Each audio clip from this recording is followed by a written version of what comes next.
All right, ladies and gentlemen, it's that time of, the occasional month where I do some voiceovers today. So, like I said, I asked for people to send me voices in the community tab of voices that they wanted me to do, and well, there's quite a few in here. And I'll see if I can do the most of them.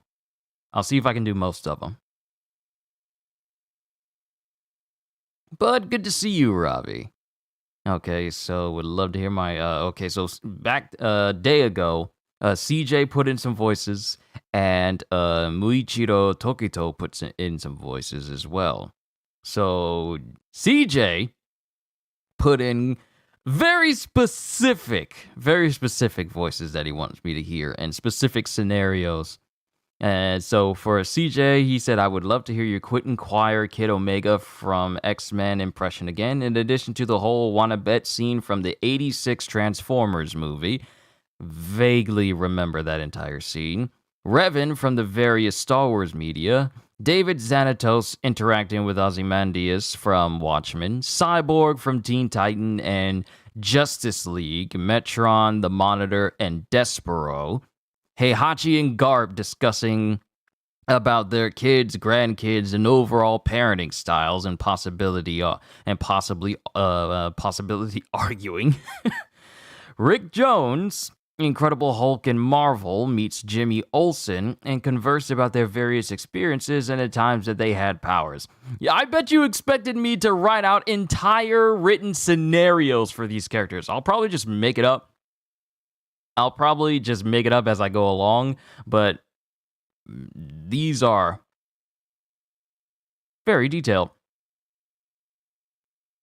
about their various experiences and the times they had powers. That will require that I actually know the comics in which they had powers in order to make sense of it. I'll try it the best I can, but don't expect me to have out a whole written script for these characters because I didn't do that. And then Muichiro said Hinata from Shoujo, Nishinoya and Kageyama from Haikyuu, Venti and Paimon from Genshin Impact, if possible, Paimon's what do you mean, a hit quote? Daki and Gyotaro from Demon Slayer, Phil and Norman from The Promised Neverland, and Dustin and Robin from Stranger Things. It's like there are so many people on this list, so I'll work it out as best I can. I did not, however, go and find pictures of these people I'm about to do voices for. It was I kind of waited to the last minute to do it. But let me see if I can do something here. Let me see if I can pull something off. Let me see. Okay, that needs to come down right here. And then the second image needs to come right here. All right, so let me look up an image for Quentin Quire. And then we can do all these voices and see if we can go through them all. All right, Quentin Quire. No, I think I did his voice before.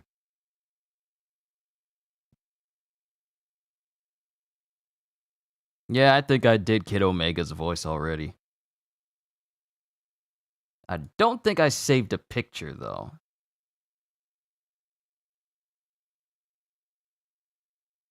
You see, normally professionals would have their images ready.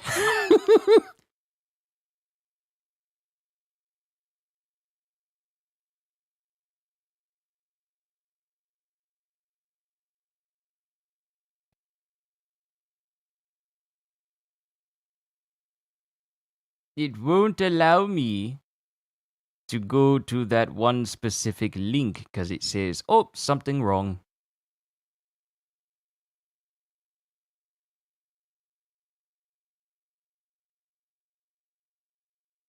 Yeah, it won't let me go to that link for Transformers.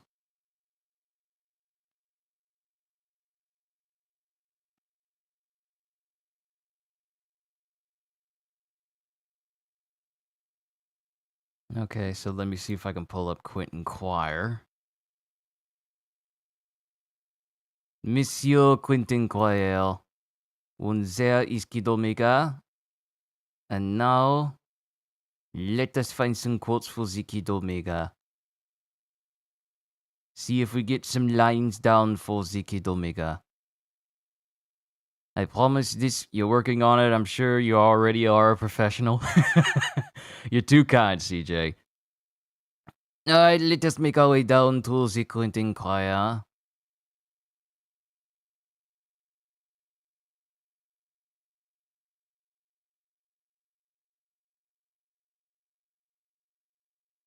Let's see. Thank God for the Marvel Comics Wiki where it has quotes. Where it has quotes for characters in there. So here's one from New X-Men Volume 1, issue 134. It's all fake and illusion. That's what cool is. That's what charisma is. That's what everything is. And then here's one from New X-Men Volume 1, issue 135, the following issue. I'm only playing devil's advocate, Professor. You've always encouraged us to dream. I just wonder what would happen if one of us had a dream you didn't like. And then here's one from X-Men Phoenix End Song, Volume 1, Issue 2. It came from Miss Gray and brought her back. Let's see what the Phoenix can do for us.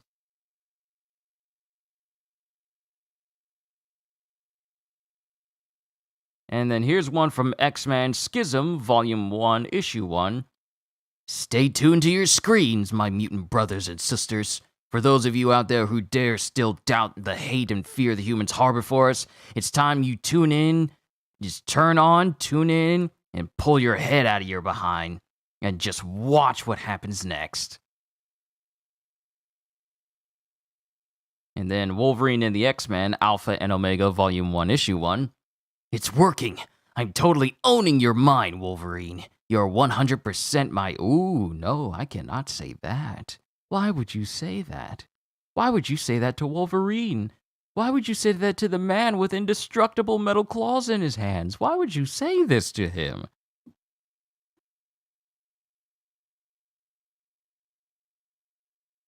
He don't know him very well, do he? Why would you say this? Wolverine and the X-Men Alpha and Omega, Volume 1, Issue 4. That is not my idea. I don't know what it is, but I can say one thing for sure. My subconscious hates your guts. My subconscious hates my guts.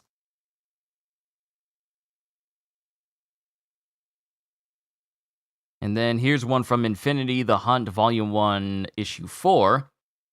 Yeah, I know, with all our difference, we somehow managed to work and overcome tremendous obstacles, blah, blah, blah.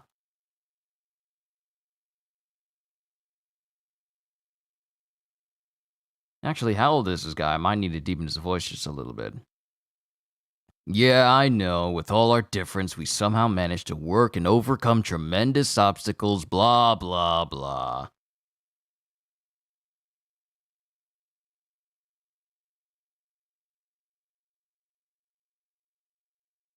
And then here's one from Deathlock as Deathlock goes, Quentin Quire, 38.9% chance you are expelled within the year.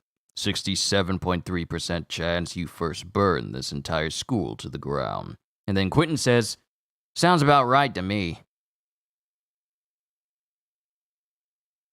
Quentin is quite the passionate guy. That's one way to say it.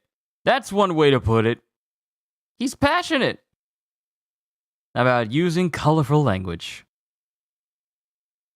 Because some of these quotes I just can't say.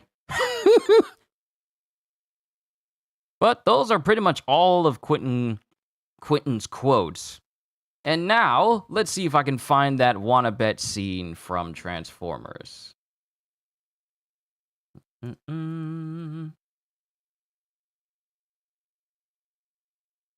it's only 45 seconds.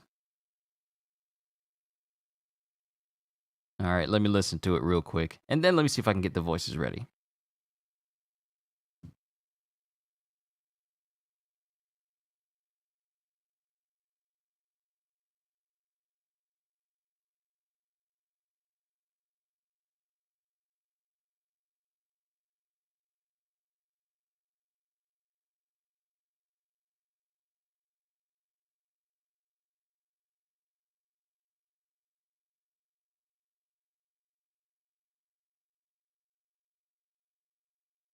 I'm listening.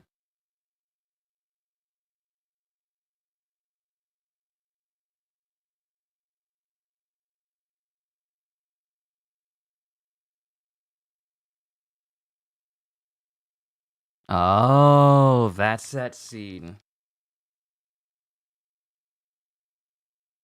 Okay. So it's Starscream and Megatron. Let me set the voices up to be mechanical. At least make me sound like a robot, at least.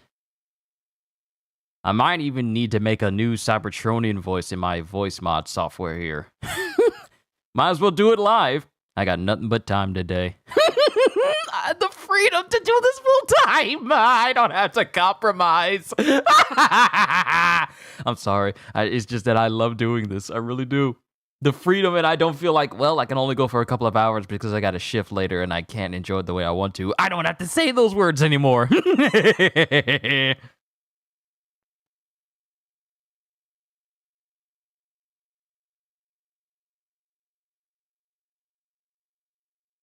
Yo, D-Train, what's going on? I'm in the middle of preparing to make a Cybertronian voice to do this voice line for CJ.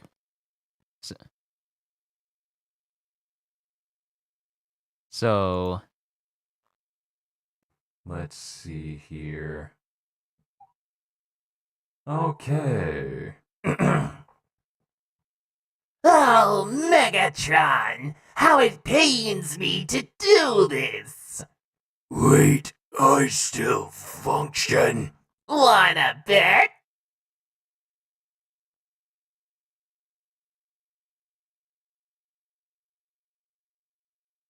And now I, Starscream, am the supreme ruler of the Decepticons! You are the leader of the Decepticons? This is bad comedy. Megatron, you live? And you, Starscream, you will die. Now, mind you, I am not shifting my pitch when it comes to doing this voice. It's me! Lord Starscream! No, you are not lord of anything, Starscream. The only one who gets to rule the Decepticons and all of Cybertron is me. I really do like this type of voice, though. I do remember that I distinctively lowered the pitch just a little bit, so When it comes to doing the voice of Lord Megatron,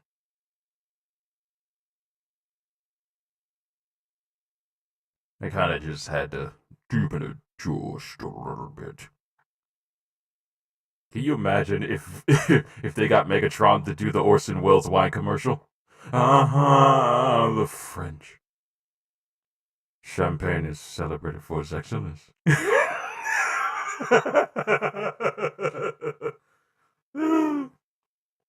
The French. Champagne is celebrated for its excellence. I'm sorry. Astral Train, the Constructicon, Starscream, and Megatron.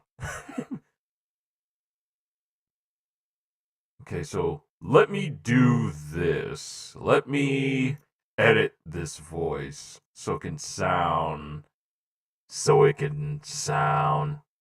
Well, if I want it to be Soundwave, I could do it this way.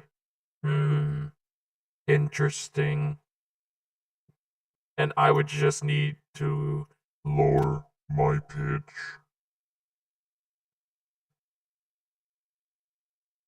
Lord Megatron, I have spotted Optimus Prime. Lord Megatron, I have spotted Optimus Prime. I couldn't even say it right. Lord Megatron, my scouts have spotted Optimus Prime. Do you wish for me to engage? You miss Megatron screaming Starscream. Okay, hold on. I missed that. That's on me. Let me lower this down, and then let me Put the pitch just a little bit higher again. Oh, Lord Megatron, how it pains me to do this. I still function. Wanna bet? Starscream!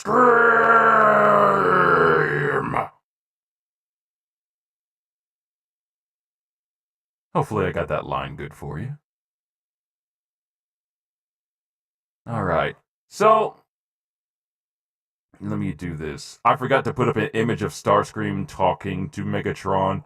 That's my bad, but you get the idea. Let me look at the rest of this list. Revan from the various Star Wars media. Okay, cool. I never done Revan before. Also, speaking of Star Wars, well, hold on. Check. There we go. Also, speaking of Star Wars media, recently, I believe it was 2 days ago, James Earl Jones officially announced that he's stepping back from voicing Darth Vader and has given the rights of his voice to Lucasfilm and an AI group. So, because if you remember in the Obi-Wan TV show, that was James Earl Jones' voice, but it was created by an AI, which is why the voice sounded so good. But recently, James Earl Jones has officially announced that he is, basically stepping back from the vocal role of Darth Vader. So if we ever get any Darth Vader voices in the future, it'll probably be AI. Especially if they want to keep Darth Vader's voice in that same young tone that he had in Obi-Wan. So let me do this. Let me pull up Revan. I wonder what he even sounds like. Because have we ever heard Revan's voice? I think it was in the Old Republic. I believe it was from the Old Republic. Let me see if I can get a good image down for Revan. Image of Revan. Image of Revan. Image of Revan. Yeah. Okay. I got an image, so I wonder what he was. He's usually seen in that mask of his, so I probably need to make a mask image. Oh wow, this is a big picture. This is a really big picture.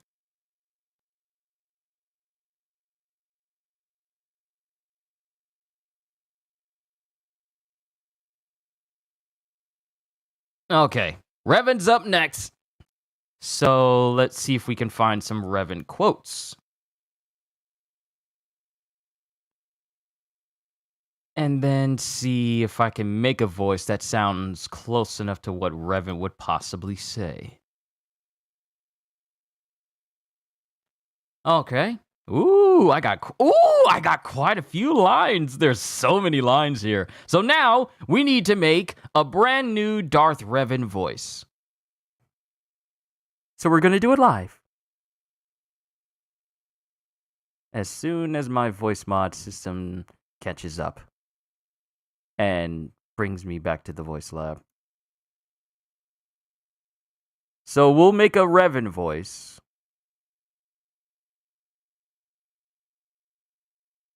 Did it catch up yet? No, it didn't. I'm still waiting. I'm going to need you to bring that lab back up. We're doing this live, everybody. This happens.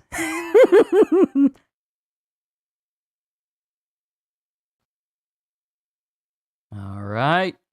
Voice lab. Okay. All right, enable. Okay. So, we got Revan. I haven't heard what his voice sounds like in the old Knights of the Old Republic game. But I'll see if I can make something that sounds like it could be on Revan's level. So let's do... We don't need reverb. We need like a Darth Vader-ish type feel. And it needs... distortion. No. Resonator? Maybe. No.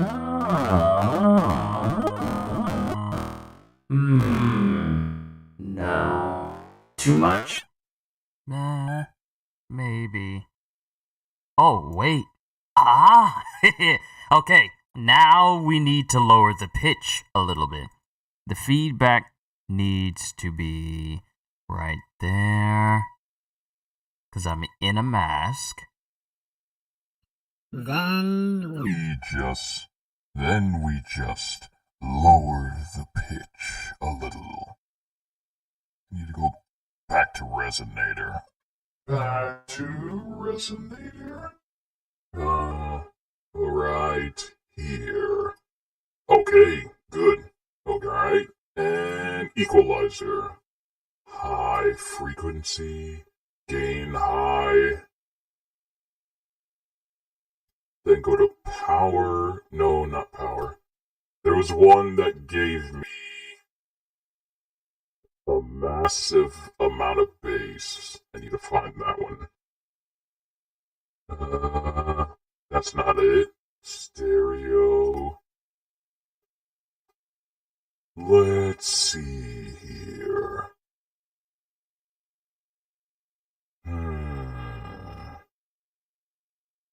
I think, check. There needs to be a bit of bass in his voice.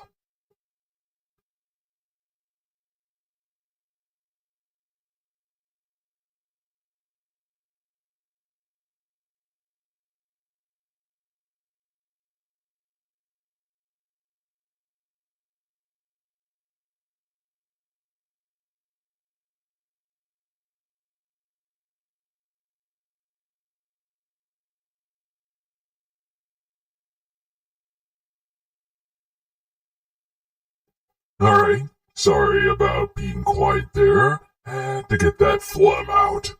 Okay.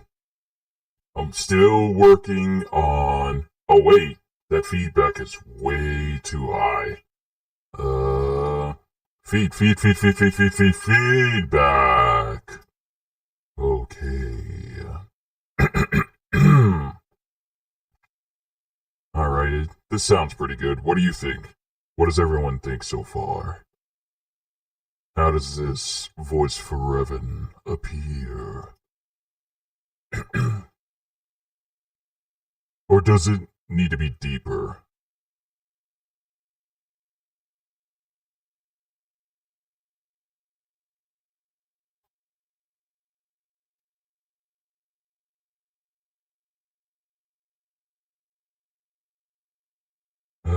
Cooking up some goodness, I hear.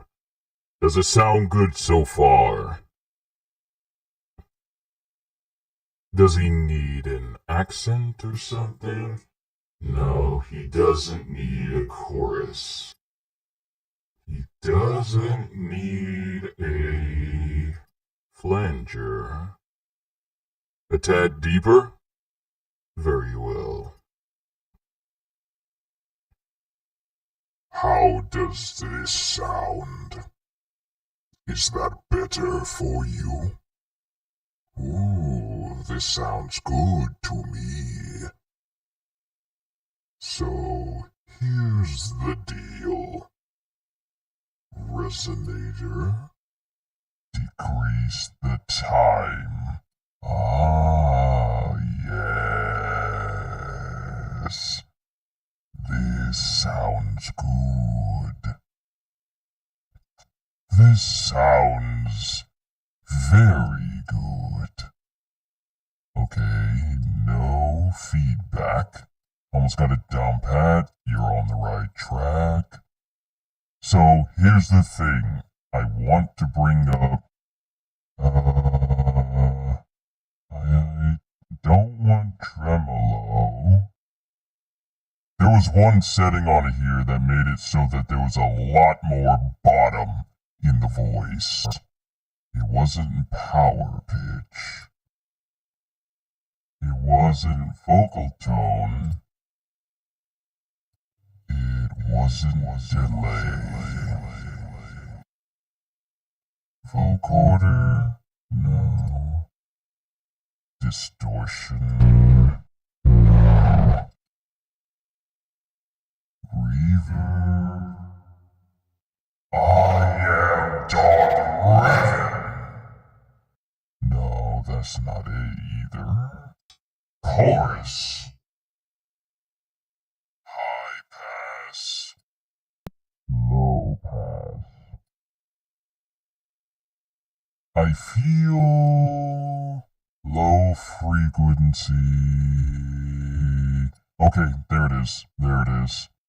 The low frequency was topped off. I think that's what I needed. Okay, alright. Time for some Revan quotes. Ha ha! I am Revan reborn, and before me, you are nothing.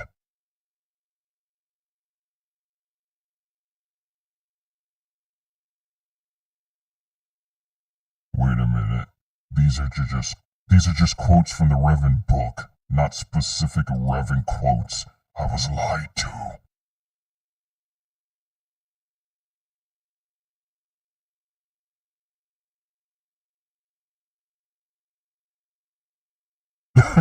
Here's one.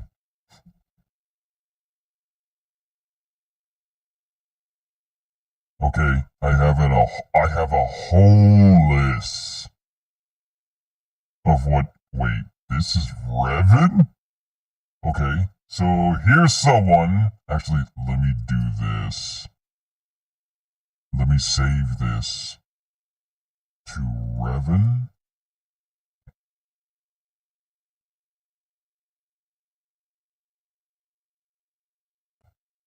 Let me save the name.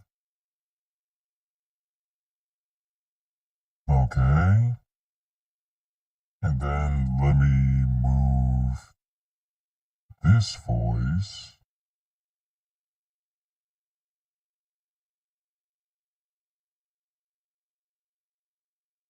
Okay, where is that it? Hold on. Wait a minute here.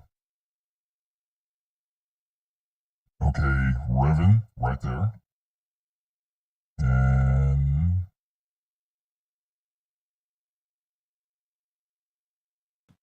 Okay. All right. Normal voice. All right. So we have Bastilla. We have Bastilla saying, the fact that you are so strong in the Force and have such relatively little training could have terrible consequences for you and for everyone around you.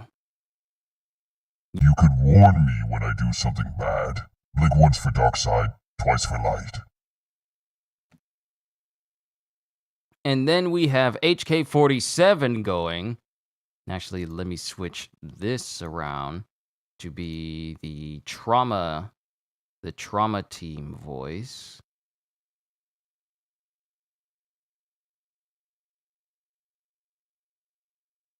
Actually, where is that trauma team voice? There was a trauma team voice that made me sound like a little bit more of a robot in this list. Or I could just go with Shockwave. That might just work out fine. Retraction. Did I say that out loud? I apologize, Master. While you are a meatbag, I suppose I should not call you such. You just called me a meatbag again. Explanation.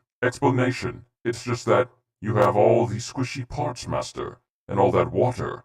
How the constant sloshing doesn't drive you mad, I have no idea.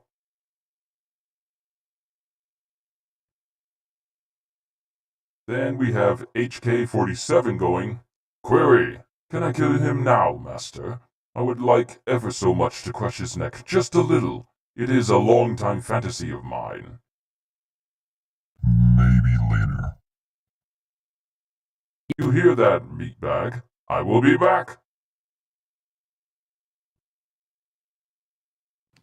Then it has Bastilla saying, on which planet were you born? Kashyyyk. I'm a Wookiee. Can't you tell? I feel like I need to find some more quotes when he's actually more evil.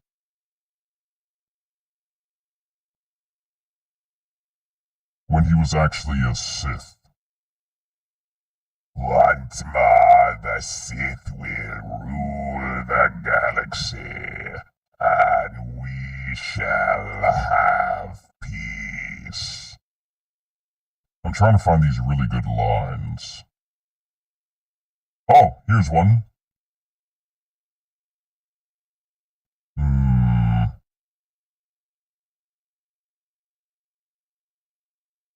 I feel like when I was thinking of Revan, I was thinking more along the lines of, what is it, Darth Malik? No, Nihilus. That's the person I was thinking of. This seems like a voice that would fit Nihilus more than Revan.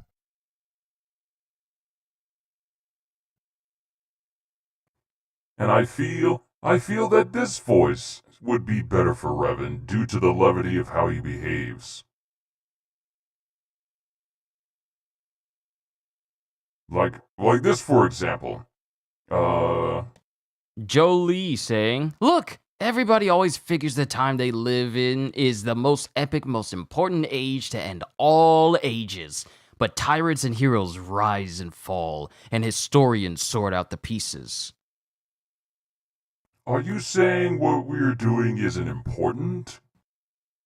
Malik is a tyrant who should be stopped. If he conquers the galaxy, we're in for a couple of rough centuries. Eventually it'll come around again, but I'd rather not wait that long. So we do what we have to do, and we try to stop the Sith. But don't start thinking this war, your war, is more important than any other war just because you're in it. There are some really good quotes in this book. I might have to check this book out. Or here's one. Handon is lying. Why do you believe that? Fat people always lie. Oh, that is so wrong. And those are a couple of lines for Revan. I probably need to work on his voice just a little bit more. All right, what was the next one you had up, CJ? I know you had Heihachi and Garp. And then I think you had, David Xanatos interacting with Ozymandias from Watchmen. All right, let's get those images down.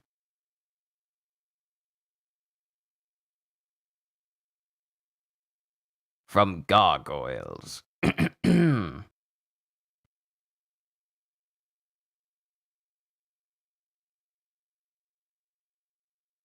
All right, let me save this image. And I put Xanatos with a Z instead of an X. Xanatos. And then...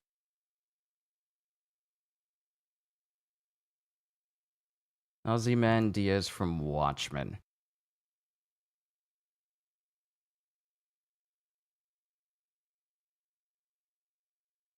Now, let me get the image of Ozymandias from the Watchmen movie. Here we go.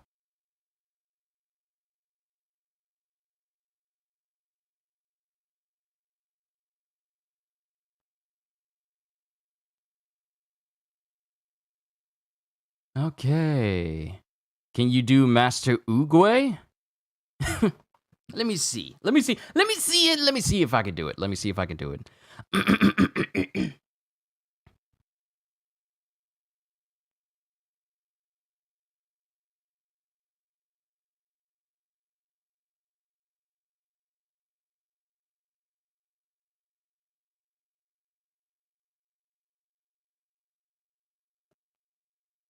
Yesterday is history, tomorrow a mystery, but today is a gift.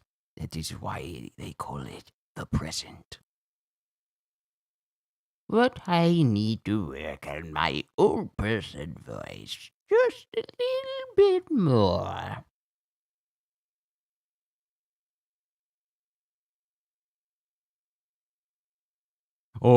Or when a when a hot girl walks in front of you and then it suddenly gets windy. There are no accidents. I'm sorry. I'm so sorry.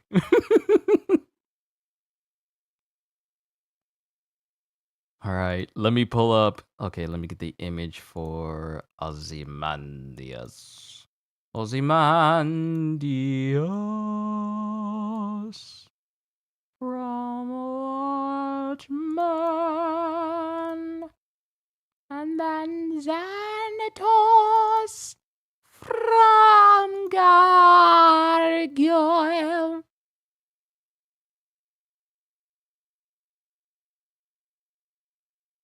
My students, there are no accidents.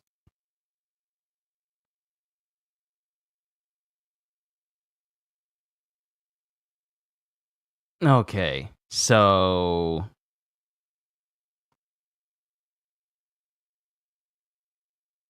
here's the thing. I haven't really looked into Ozymandias or Ozymandias. I haven't looked into him, and I haven't looked into Xanatos from Gargoyles. So I need to look up their personalities in order to actually understand how a conversation between them would go. So let me just pull up Xanatos, find out about his personality. Okay, history, characteristics.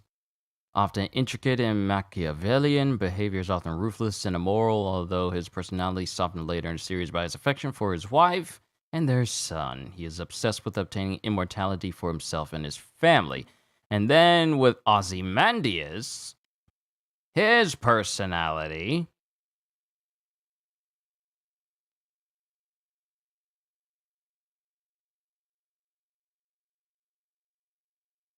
Not abilities, I'm looking for personality. Ah, extremely colorful personality, which gives him the large reputation of being caring, conscientious, and a pacifist, who was a vegetarian and never resulted in killing during his career, although he had to change his stance by killing innocent people, as well as his own associates, as to not leave any traces of his nefarious plans. His true nature was revealed to be that of an extremely arrogant, egotistical, and cold individual with a god complex, which appeared to be the ultimate personification of destruction, following the reasoning that his plan is known to be destructive, and that is Vert's best-known feature, which is that his destructive personality knows no limits. And even if he is aware to the dangerous consequences of his plan, he doesn't show even a little bit of compassion, mercy, or even consideration about the innocent lives which his plan is taking part of. Which means that he is a truly sinister and psychotic individual. Okay, now we work on a conversation between the two. So now I just need to figure out what voice I'm going to give Xanatos and Ozymandias. What would conversation between them be? Because Xanatos kind of softened up later in the series of Gargoyle because of his wife and son. Ozzy, on the other hand, he just don't care. Okay, so let me do this. I'm gonna give myself a bit of a deeper voice. Like two grown men. Okay. Let's see here. So, I hear they call you the smartest man in the world. Well, you would be right. But then again, I hear they call you the same title. Unfortunately, only one of us can exist with that title. I can't have you interfering with my plans. Is that supposed to be a joke? I am David Xanatos. I am the smartest man in the world. I have no idea why you are claiming to have that title. Well, you see, David, was it? The thing is, that title belongs to me, as does the world, and everyone in it, including you. Boaster of increased intelligence, I am sorry, but I'm afraid you have to die. Not just you, but your wife and son. You stand in the way of greatness, and the only greatness that awaits this world is my presence, and therefore you must die. You think this is the first time I've ever been threatened? I'm sorry, but you must be new to this world if you think you stand a chance of taking this world from me. Very well then. First, I'll get your wife and son, and I will have them watch as I bludgeon their beloved father and husband in front of them. I hope you don't mind, but I don't mind a little bit of an audience.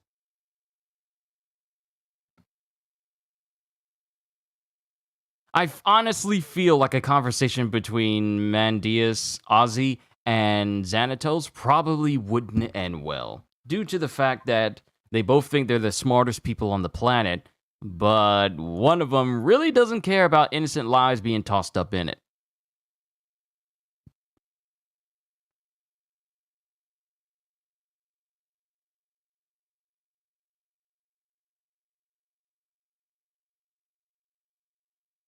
It needs work.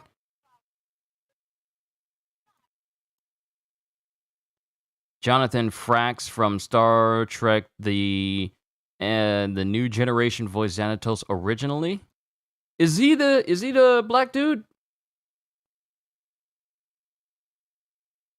Or am I thinking of something else?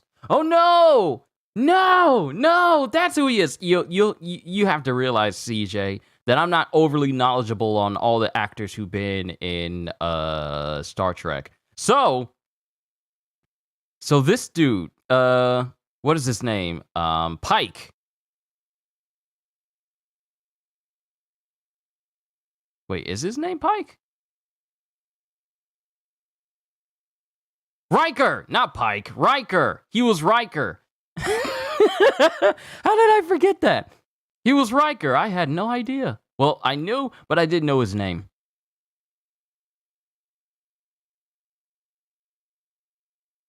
I had to look.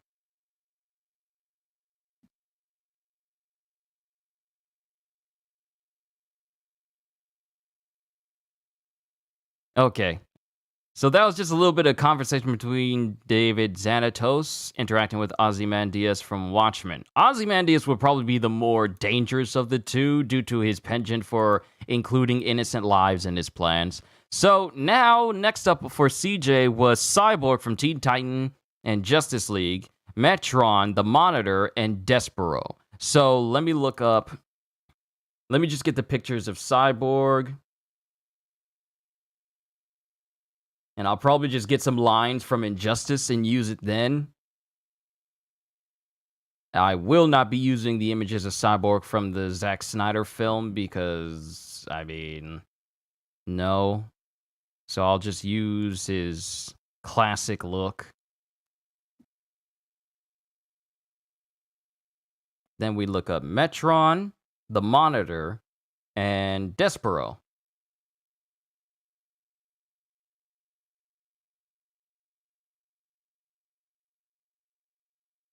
Oh, that's Metron. He's the dude that's always sitting. He's the dude that's always sitting in the Mobius chair, isn't he?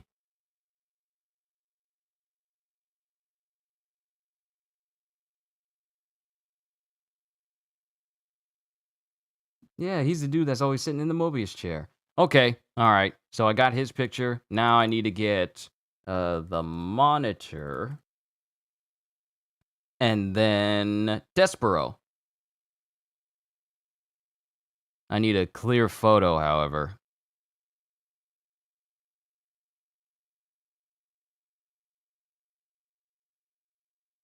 I need a very clear photo for the Monitor.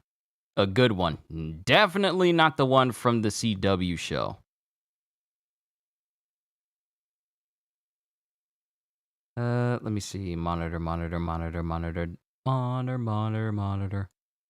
That's the anti-monitor, but I need the regular monitor.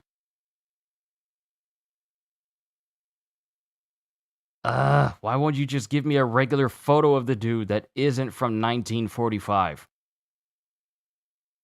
Whatever. Fine. I'll just use the classic one then. Fine. I'll just use the classic one then. Making things difficult. I just want to have a voiceover stream with the people who are watching me, and they won't even let me do that. And then lastly is Despereaux. You guys can't see me typing in, but know that I'm actually looking for him. Oh, that's Despereaux. Interesting. Despereaux the Conqueror. All right. So let's go to Cyborg. Get his lines in. And then go down to his quotes.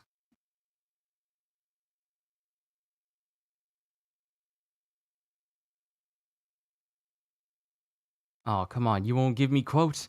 You won't give me quotes for Cyborg? I need quotes! They're trying to make this difficult on me, CJ.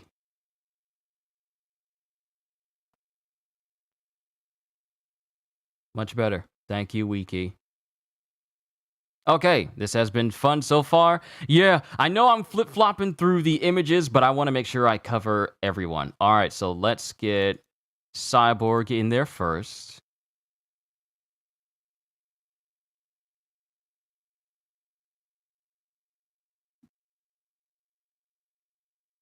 And then let's mute. Let's move Xanatos over. All right, so let's get Cyborg in here. We got some quotes. All right. So story mode for the first injustice. Let's go to the second injustice. And here's some lines when he in story mode. I won't hurt you unless I have to. And then another one where he goes, my friends were in Metropolis, Batman. Starfire, Beast Boy, gone. We do this, that never happens again. Wonder Woman's outside, keeping what's left of the guards busy. Give me 5 more minutes, then it's lights out. Gotta hand it to Palmer. His people's cryptography is legit. Doesn't mean I won't break it.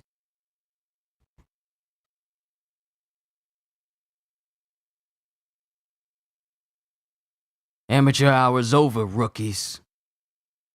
Then when player chooses Blue Beetle, quit playing, kid. You even know how to use that?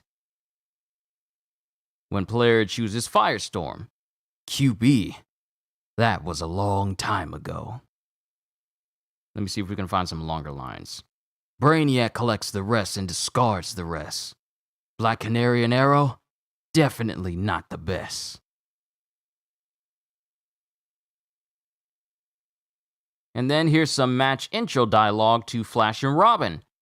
After I win, you want to get pizza? Then here's one to Scarecrow. All that gas can't be good for you. Then to Captain Cold and Reverse Flash. Barry can deal with you himself. And then here's one for Darkseid, Enchantress, Michelangelo, Raiden, and Sub-Zero. Better hope you got good defense. And let's see if we can find another good one. To Atrocitus, Bane, Bizarro, Darkseid, Gorilla Grodd. Superman wants you gone. Superman may trust you. I don't. And this is to Black Adam. And then to Cyborg and Joker. So you're back from the other side. And then to Robin. Sup, Dwayne? Sup, Dwayne? And then to Cheetah and Enchantress. Now that I'm out, your days are numbered. Green Lantern, Starfire, Wonder Woman. Let's call this a friendly match. And then to Black Canary. Is this really better for Connor, Dinah? Then to Cyborg and Grid, I'm the original.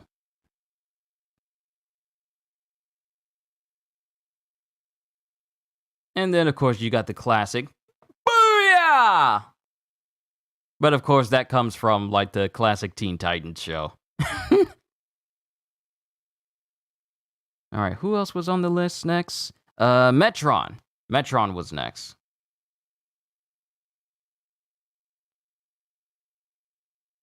Okay. I really need to learn how to arrange my images better. Alright. Metron.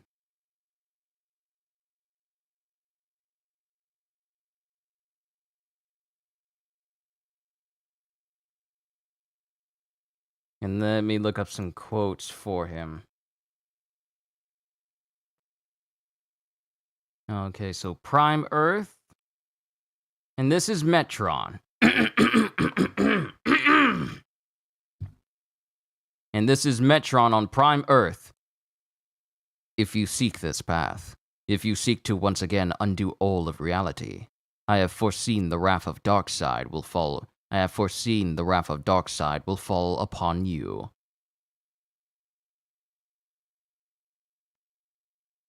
And another one for him is, he isn't Bruce Wayne or Barry Allen. Wilson Morgan never will be. Then we have another one where he goes, the White Lantern and the life equation are in our grasp. And then the last one on this list, because he doesn't have too many quotes, he only has a couple. You have prevailed. You have slain the devil. You have seen fear, embraced fear, mastered fear. You have seen love, embraced love, been mastered by love. You challenged the unchallenged. You dared the trap of death, and you escaped. And now it is time, my son. Time to look into the face of God, and hear your cheers, and take your bow. You know what? I kind of like the quotes of Metron. I might need to look into him a little bit more. He seems interesting. I'm not going to say he seems cool, because he could be just like a genocidal maniac. But that is the voices and lines for Metron, but that's Prime Earth. I wonder if I can get the quotes from New Earth. Oh, there's so much more. Oh, there's so much more. I am neither of Apocalypse nor New Genesis. I am a thing aside. There is music, beauty, the laughter of children. Don't these things brighten your soul? You worry that they will pass from being, be crushed by Darkseid. They won't. Not as long as there are those like yourself with the decency to value them and the courage to defend them. Be at ease, my friend. The war's never at an end. Then here's another one. Krona will stop at nothing. Nothing to gain his secrets. The game. The rules will they check him in the slight. The rules will they check him in the slices. We shall see. Then here's another one. There has been a new Genesis. All is changed, yet all remains the same. Yet all remains the same. In the span of an instant, the cosmos has been unmade and remade. The plans of gods and mortals has been undone, yet remain unaltered. Never let judgment cloud your curiosity. My knowledge is my power. Time and space are the kingdoms I rule. I am Metron, and I am very angry. Somehow, the vegetable was able to attain the correct vibrational pattern and at the last possible instant, open the final barrier and provide an answer to the ultimate question, at the expense of his own sanity. For this you must understand, Light Ray. With Orion, the battle is not defense of the ideology. The ideology is but excuse for the battle. He lives not for a cause, but for a war. Not for success, but for a victory. He would deny it to his death, but he could just as easily serve the cause of his father. There's some really good lines from Metron, but those are all the quotes that they will pretty much have for me here in New Earth. So now, who was next up on the list? Next up was the Monitor and Despereaux. So I'm going to use one of my previous voices and do that line. So let's switch to Despereaux. No. Let's switch to the Monitor.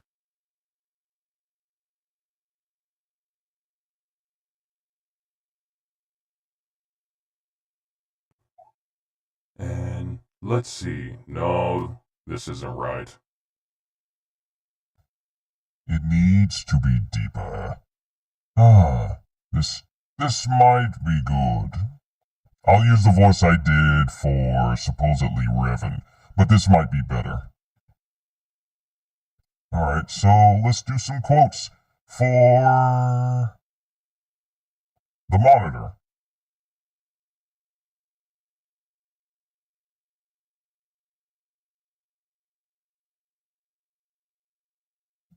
It shows anti-Monitor, but I don't need those. I need Monitor quotes.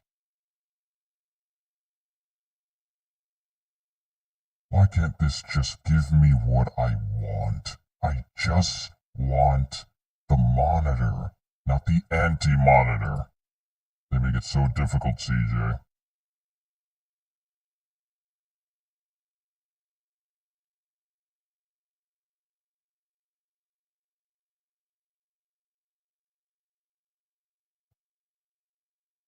I just want the Monitor. Mar Novu. Okay, I need Mar Novu. Mar Novu. Quotes. Fine, I'll use the lines from the CW show. Fine. It won't give me anything else, CJ. It's making it difficult for me. So this is Mar Novu from the Arrowverse.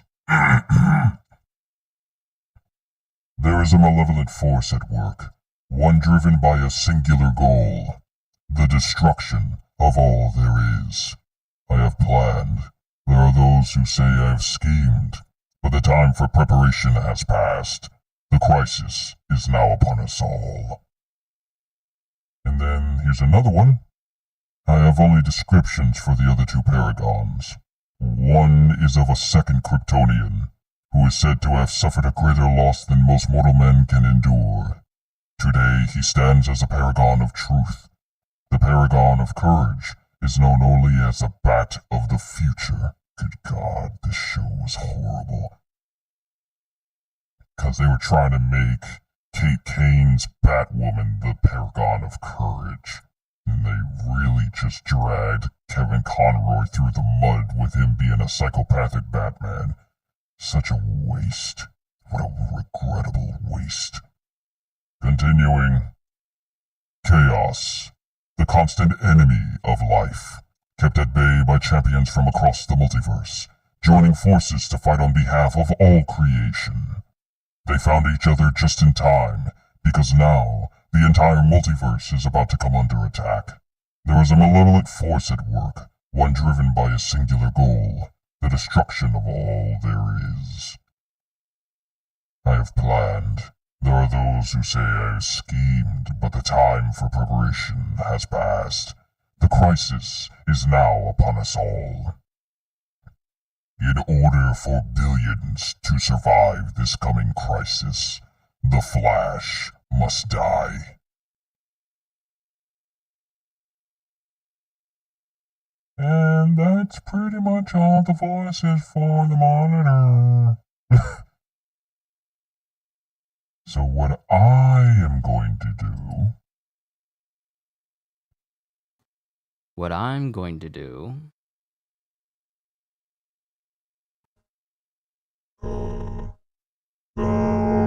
That's that's the spider bot.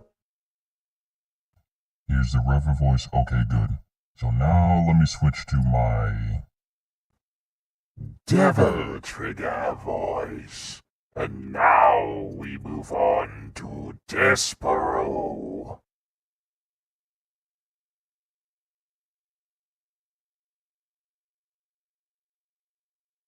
If I can even find him in this list. There we go. But his image is way too big. But his image is way too big. But since he's such a large fellow, I might as well give him the correct type of voice. Ah, there we are. Now we just need to find Despereaux quotes. Ah, there we go. Let's see here.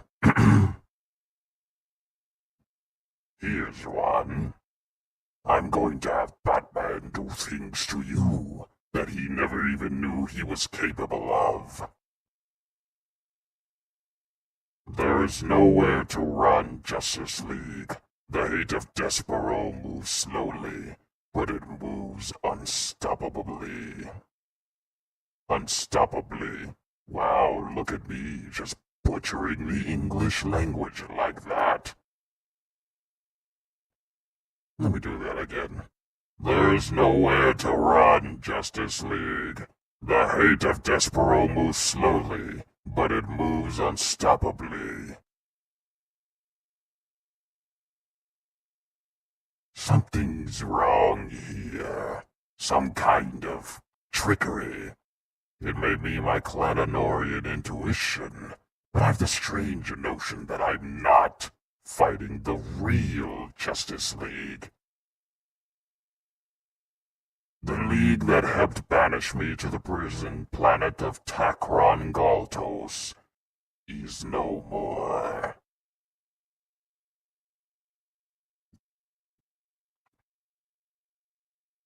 Interesting. Now that's New Earth. Let's see if we can find one for Prime Earth. I need quotes from you. 2. You only give me 2. Well, thanks, Despereaux. Thanks for nothing. But here's one. And where is the Justice League? Tell me now, or I will tear it from your minds. You let Mars burn, and Mars will forever smolder with the fire of your failure. Not bad. Not bad at all. But those are all the voices for Despereaux. Come, Justice League. Come meet your demise.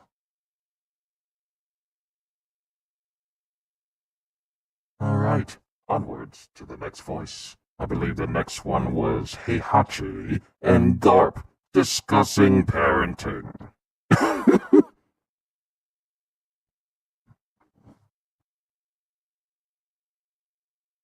So, let's pull up Heihachi. An image of Heihachi. And then an image of Garp.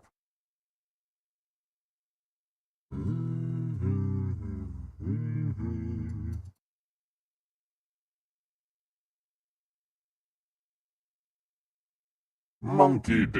Garp.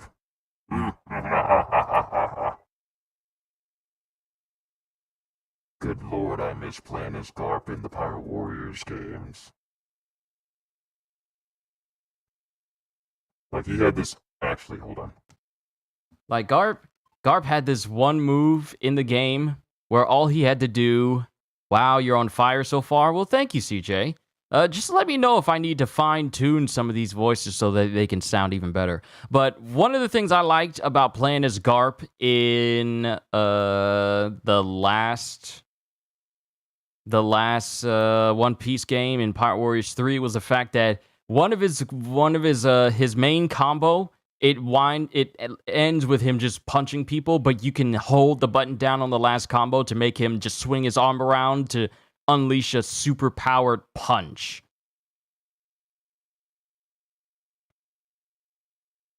I miss playing as Garp.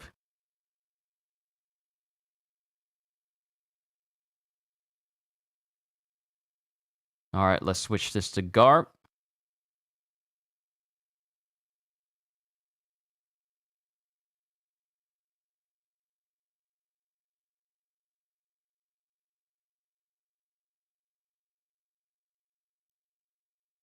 All right. Now, I'm gonna go to my voice mod again and deepen my voice because these are old dudes. These are old dudes, and I just need to lower the pitch. Lower, lower, lower, lower, lower, lower.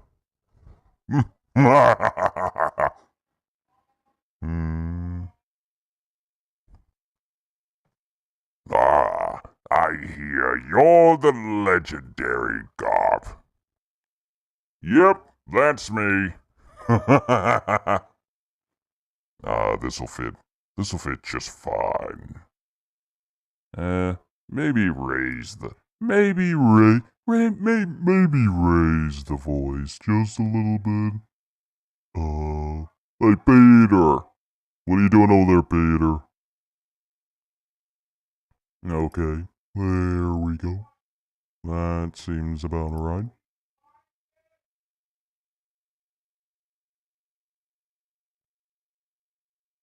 Alright, a conversation between Heihachi Mishima and Monkey D. Garp.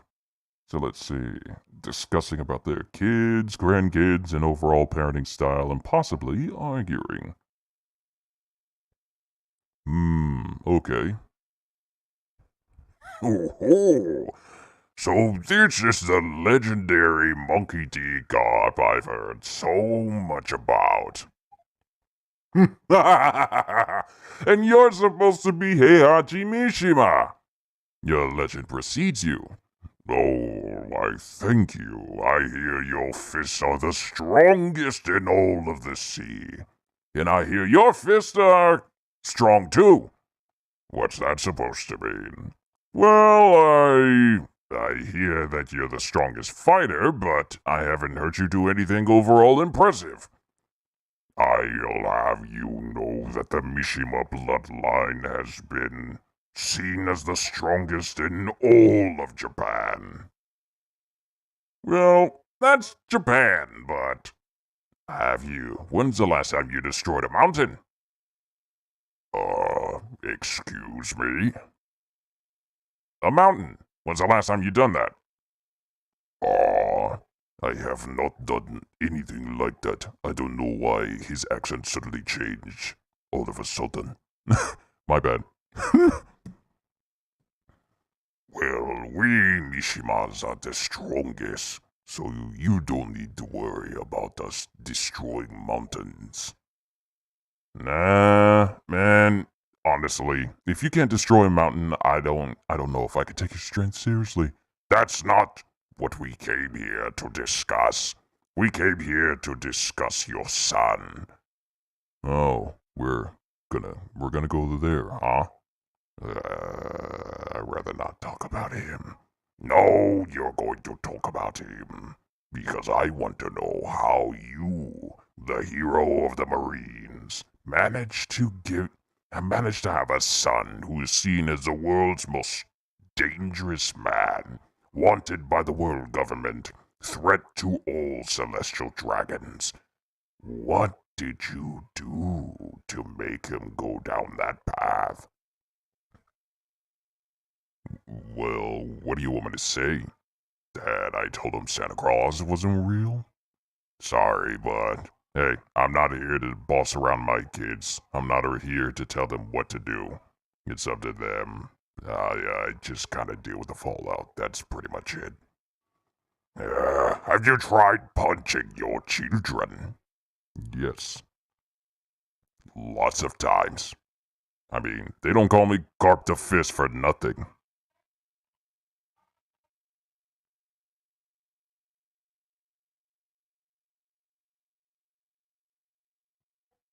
My apologies. There seems to be quite a bit of background noise going on right now.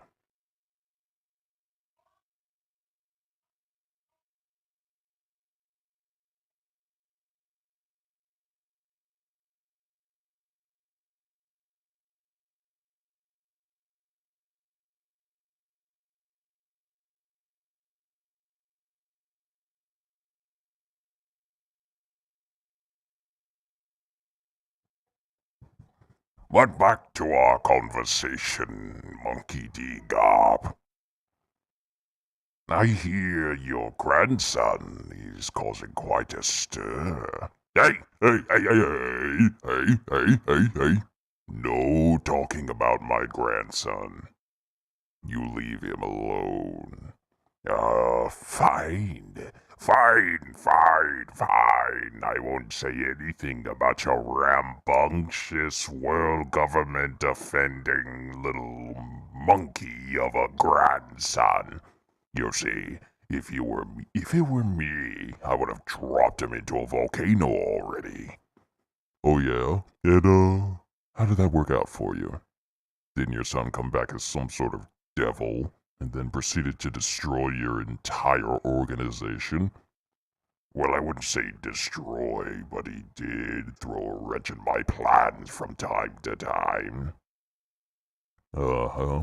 And, what has my grandson done? He's just done his own thing. He hasn't bothered me. But you can't seem to keep a rein on your own grandkid.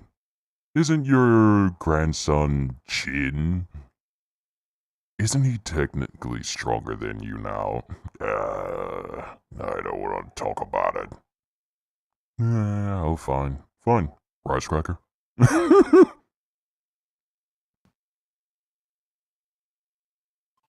That's just a really, really odd off the cuff discussion between Heihachi and Garb.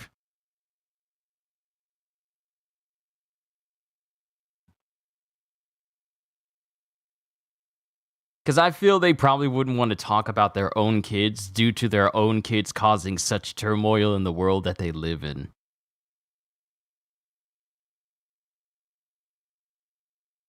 Actually, there is a Tekken character that can crack a mountain. Do you mean Fei Long? Because didn't I think I remember going through Fei Long's story mode in Tekken, what was it, 5? And he got the dragon scroll, and then he had like the spirit of the dragon in him.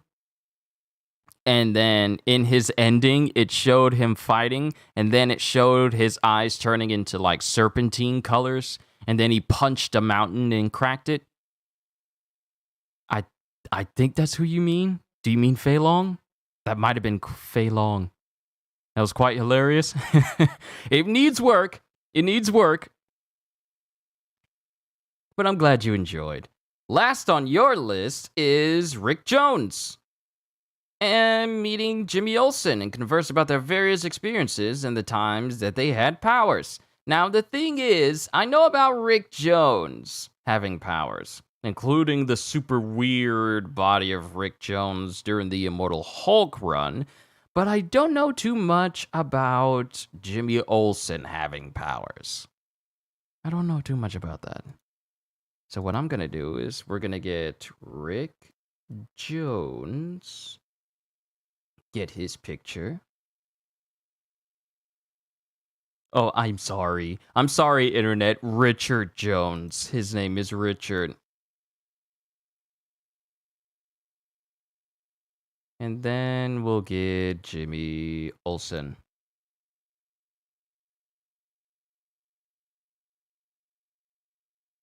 Jimmy Olsen.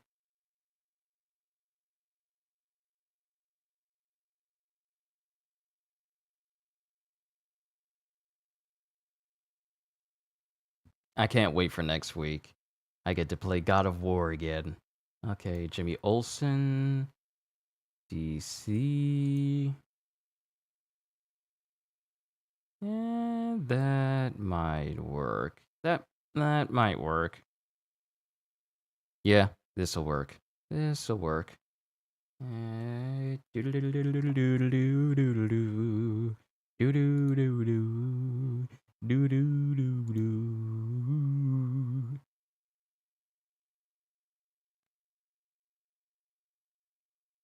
All right, so we'll switch out Heihachi for Rick Jones. And then we'll switch out Garb for Jimmy Olsen. If I can just find the image, I really do need to clean up my image folder.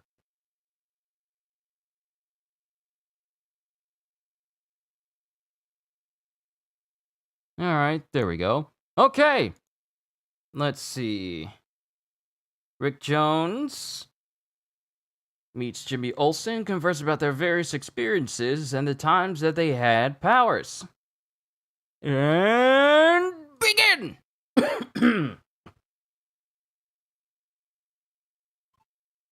Hi there, Rick Jones. I'm from the Daily Gazette. Well, actually, no, he's not from the Daily Gazette. Why did I think he was part of like he was part of like this news, like this news crew? Why did I think he was a part of that?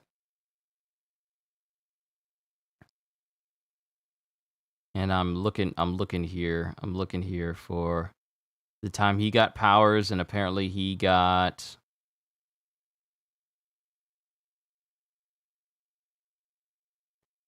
powers and abilities, Destiny Force. And then Jimmy Olsen. Let's see when he got powers. Let me pull up his Prime version.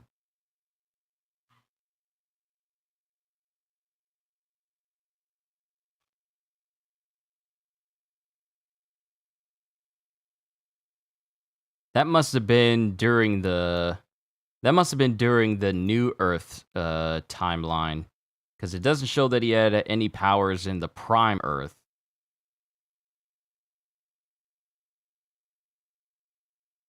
It doesn't really show that either. It doesn't really show that either. It really doesn't. Okay, all right. I'll make it up as I go along. Hi, Rick Jones. What are you doing here? Oh, hi. I'm Jimmy Olsen. I'm from the Daily Planet. I'm here to take pictures of this so-called green creature that I've been hearing so much about.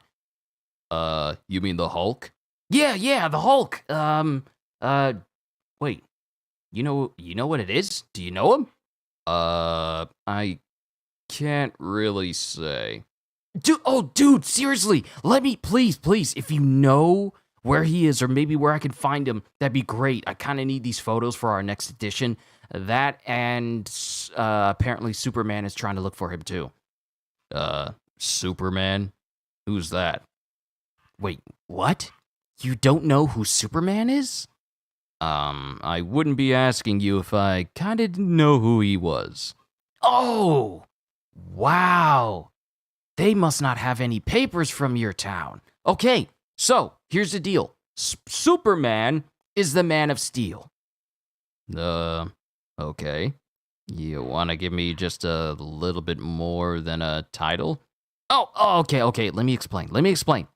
So Superman is what you would call a Kryptonian. He's an alien from outer space, and he's basically the protector of Metropolis, and sometimes the entire world when the time comes from it. He's also part of this group called the Justice League, and we take his pictures. My friend Clark could tell you about it. Where is he? Superman was supposed to be taking care of a matter in the city, and apparently Clark is nowhere to be seen. Your friend's nowhere to be seen, and Superman's around, huh? What happens when Superman shows up? Does your friend come back? I don't know. It's kind of an odd coincidence. Sometimes Clark is there when Superman's not, and then Superman's there when Clark is not. It's kind of weird. Maybe Clark has like a bladder issue. I don't know. But back to the Hulk thing. So I already told you about our city superhero. What about yours? Do you have one? What day is it? It's Tuesday. It kind of depends on the day, but you could basically see any sort of superhero. I wouldn't exactly classify the Hulk as a superhero. It's not a matter of him being a hero. It just depends on his state of mind when he's active. Oh, so he's one of those types of heroes. He's like, he's not in his right mind whenever he transforms or something. Because I heard he transforms. Is he like a normal guy? Oh, wait. Sorry. Flips through his notes. His name is Dr. Bruce Banner. And then he turns into the Hulk. So is that an involuntary condition, or is it something he activates on his own? It's kind of random sometimes. Well, could I maybe meet him? I don't think that's a good idea. Well, why not? I mean, I kind of need some pictures for this paper. I kind of need some pictures for this front edition that we're doing back in Metropolis. Because we're kind of learning about, since our worlds are kind of combining and we're learning about this whole incursion thing, and I heard it was a bad thing, but it's going to be quite some time before it actually starts to do some major damage to both of our worlds. I just thought it might be interesting if I could get some pictures. I'm just saying. I'm trying to tell you that it's not a good idea to take pictures of the Hulk. Well, why not? Well, first and foremost, the Hulk is not someone you can just walk up to. Take it from someone who knows he's not exactly the most charismatic of people. Oh, so he's camera shy. No, he's people shy. He prefers to be left alone. Well, how am I supposed to get a picture of him if he never shows up? I mean, you can get a picture, but I advise doing it for at least about a good mile away from him. I can't get any good pictures that way. I just need to get up close to him. Hopefully he can't see. Hopefully I can get up close enough to take a quick picture, and then I can get out of there. That's a bad idea. Aw, come on. He can't be that fast. I heard he was like a big hulking green monster, but he looks like he kind of moves heavy with all that muscle. Yeah, everyone seems to think that. Don't know why, but you probably wouldn't be able to get away from him even if you tried. He couldn't be that fast. You see that plane flying over us? Yeah, he's faster than that. Come again? I said what I said. But how can someone that big move that fast? Muscle. He's all muscle. Well, if I got into trouble, hopefully Superman could hear me. I wonder. Hey, I got a question. How strong is your Hulk? What do you mean? Well, like, how strong is he? Is he strong? Super strong? Can he crack planets apart? Can he move planets? What can he do? Well, he's... How do I say this without generalizing it? So he's kind of known as the strongest one there is. Strongest what? The strongest. The strongest what? Just the strongest. Oh. I bet he couldn't take on Superman, though. Who's to say? But I highly suggest against trying to fight him. So what? He never lost a fight? It's not a matter of him losing the fight. It's just, it's very difficult to keep him down. Well, Superman is strong. Does your Superman have any weaknesses? Well, certain different types of ultraviolet rays and kryptonite. What's kryptonite? It's a chunk of his home planet that exploded from when he was born that kind of make it so that he not only does he start to slowly lose his powers, but he also starts to slowly lose his strength, and in prolonged exposure can make him sick or even kill him. Okay, so basically your Superman has a glaring weakness, and Hulk has none. What do you mean Hulk has no weaknesses? He has no weaknesses. But everything has a weakness. Not Hulk. You can't even do anything to his human form without the Hulk exploding in response. I heard about him having his entire body cut apart into pieces, and he was still alive. Basically, the Hulk can't die. Like, at all? At all. He's what you would call a man too angry to die. Superman can take him. Well, you never know. He probably could, but he'd probably be in for the fight of his life, though. Ah, come on. Superman has moved planets, has flown to the sun and back. He's the strongest man on the entire planet, possibly even the entire universe. Yeah, so is the Hulk, but you don't see me boasting about it. Fine, whatever. Well, just point me in the direction of where the Hulk was. Oh, he was over there. Good, then I'm going in this direction. I'll get those pictures yet. Perry's gonna be so proud. Hey, kid, come back here. Ah, great. Now I gotta go save him before Bruce kills him. And that sounds like a little bit of a scenario between Jimmy Olsen and Rick Jones. I felt like I was on a roll just talking about them, talking about Superman and the Hulk in between. Because I bet you anything Rick Jones and Jimmy Olsen would have this conversation talking about which one is stronger, Superman or the Hulk. I just feel like that would be the case. And I believe those were the voices that you put up in the community tab, CJ. Now we move on to Muichiro Tokitos. So what we're going to do is apparently we have, who is Hinata? And Shoyo. Oh man, these are all characters. These are all characters from Haikyuu. I've never seen the series, nor have I ever read the series, so I'll just try and work their voices out as best I can.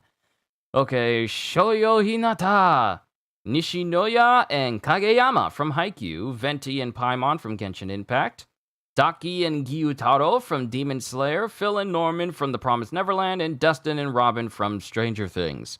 Never watched Stranger Things, so I gotta work on it. Rick Jones is also A-bomb sometimes. Sometimes. I'm sometimes a superpowered individual. What about now? Not today.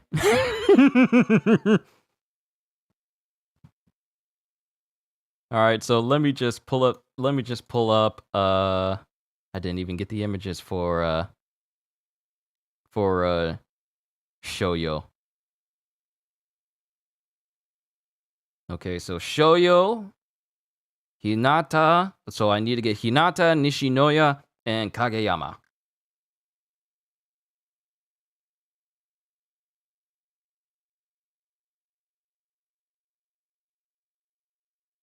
All right, Nishinoya and Kageyama.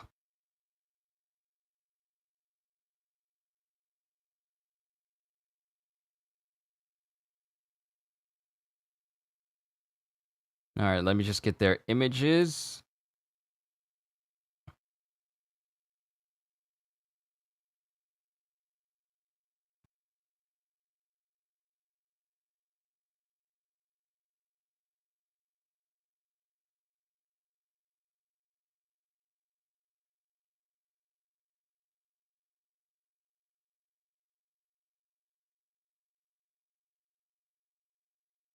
And me doing the voices for Daki and Gyutaro. It's gonna be the first time I've done their voices ever since I read through the Demon Slayer series originally on my channel. It's been so long. It's been so long.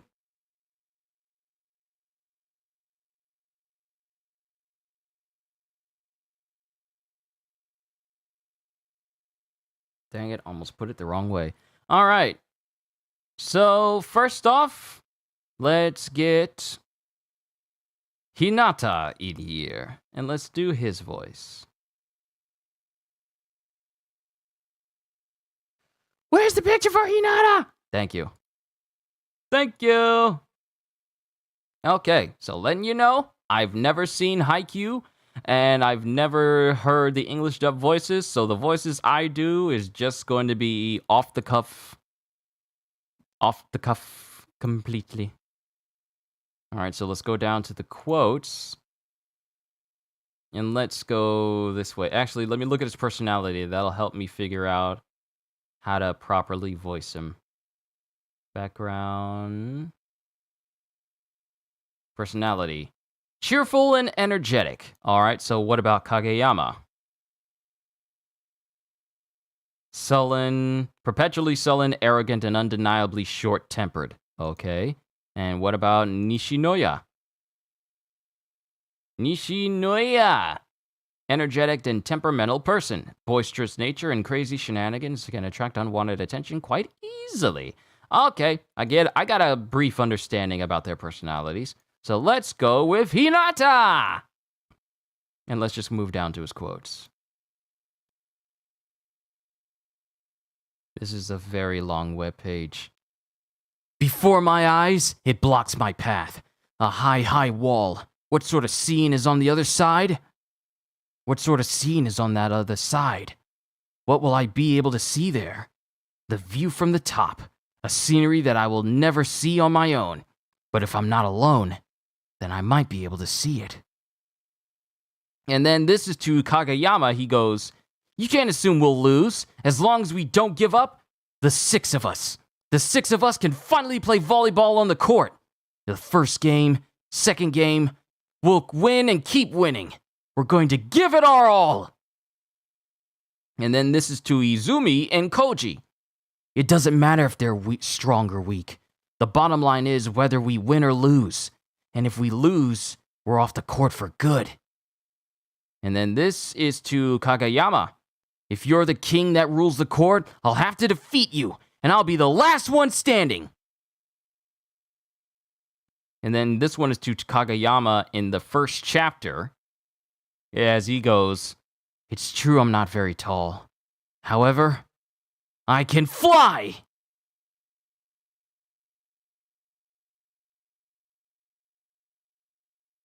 I need to move these web pages around. Put Nishinoya right here. Let me move the quotes for Nishinoya over. And then let me move this one down.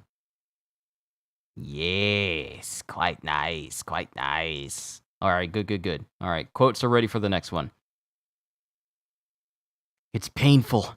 I want to stop. When I feel that way, I take a step forwards. To himself in Volume 1, Chapter 4. I'm not an ace, but I can create a pathway in front of the ace. I'll be the strongest decoy.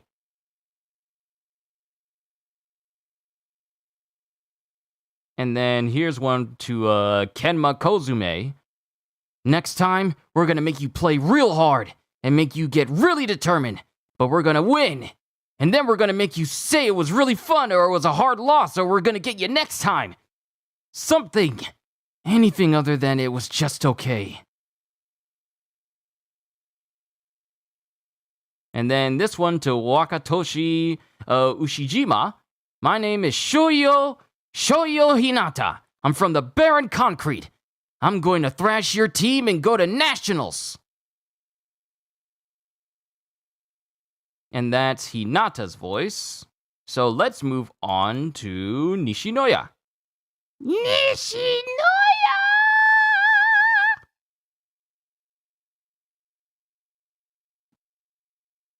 And with Nishinoya, his lines is, who cares how it sounds? If a spiker is able to score because of you, the decoy, then your position is just as important.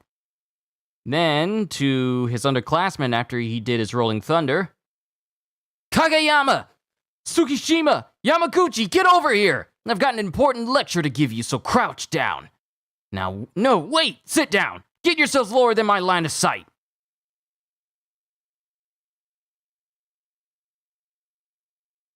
And then this one is to Asahi. as he goes, "Don't you dare give up on the shots I've worked so hard to receive. I'm a libero, a vital part of our team's formation, and yet scoring points is impossible for me. I'm not allowed to attack, and I have no intention of blaming you no matter how many of your spikes don't go through. But to just accept defeat so selfishly, that's something I can't forgive."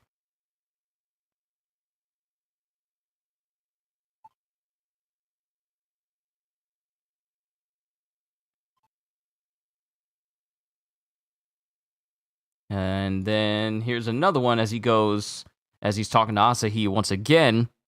"My role is to strictly connect everybody. I can't fight in the sky, that's a spiker's domain. But I will, without fail, get the ball to them at the highest point possible. No matter how many times it bounces back off a wall. If I can get to it, then our aces will definitely score. The ball which has rebounded off the ball, just you watch. This time as well, I'll raise it up. So please, call out for a toss once more, ace."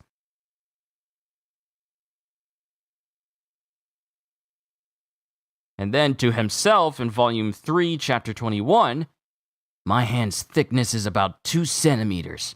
Perhaps my hands are a little smaller than those of other boys my age, but that 2 centimeter gap between the ball and the floor is the ace's lifeline."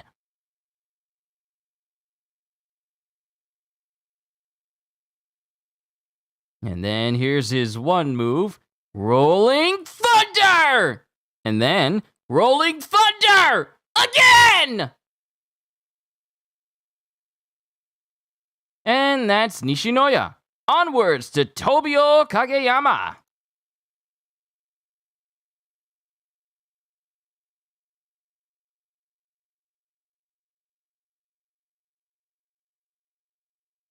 All right, let's see his quotes.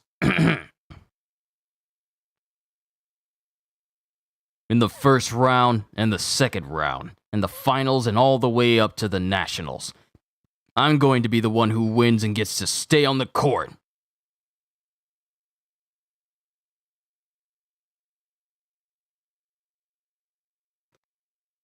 "No matter how challenging the volley, there's only one reason why we chase the ball. There's only one reason we continue fighting. Because we haven't lost yet." And then this is to Hinata as he goes, "As long as you're with me, you're the greatest. The only ones who get to stay on the court are the best." And then to Hinata again, "That does it. I'm not apologizing anymore. I'm never going to put the ball up in such a sorry way that I have to apologize for it ever again."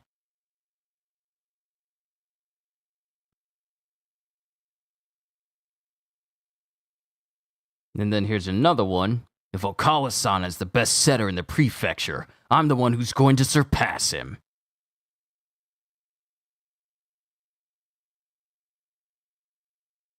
"The end of the world? Why? The only thing that'll ever be like that to me is the news that I'll never be able to play volleyball ever again. That's it." I know now. All of you taught it to me, so I know it must be true. Now, just like then, my hitters are there, and they're waiting for the best set I can give them. And then, hitters are so cool. The cooler the hitters are, the happier I am as a setter. There's just so much volleyball terminology that's being spoken about in here that is just so lost on me. It's just so lost on me, the quotes of Haikyuu. Okay, so that was the three main guys of Haikyuu. Next up is Venti and Paimon from Genshin Impact, including Paimon's And then after that is Daki and Gyotaro from Demon Slayer, Phil and Norman from The Promised Neverland, and Dustin and Robin from Stranger Things. We're almost there. Alright, so now we just pull up Venti. And then we pull up Paimon. Venti, Venti.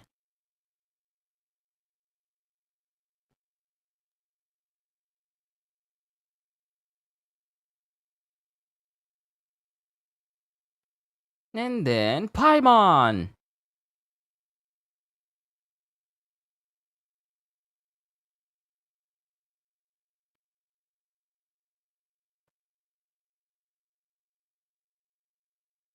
Yo, a beer! What's going on? I'm working through a couple of more voices that have been put up for the voiceover stream.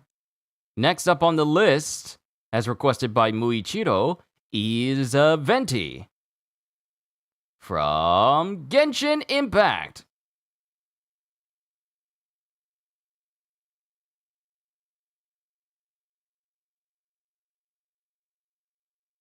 He's got a very tall character card. It's very tall. All right, so we got Paimon here. And let's go down to character stories and voiceovers.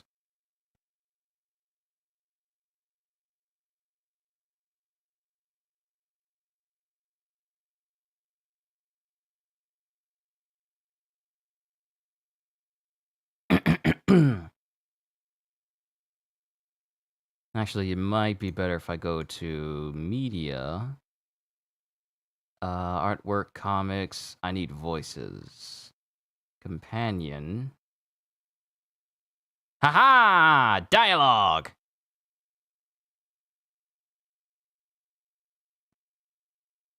Okay. But that's Paimon.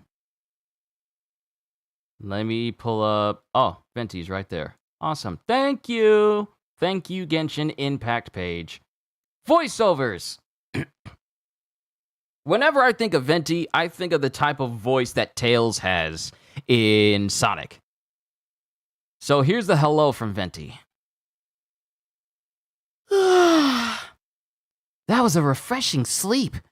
Ah, Traveler, we meet again. What? You don't remember me? Well, allow me to join you on your quest once again. I must see to it that the bards of the world tell the traveler's tales.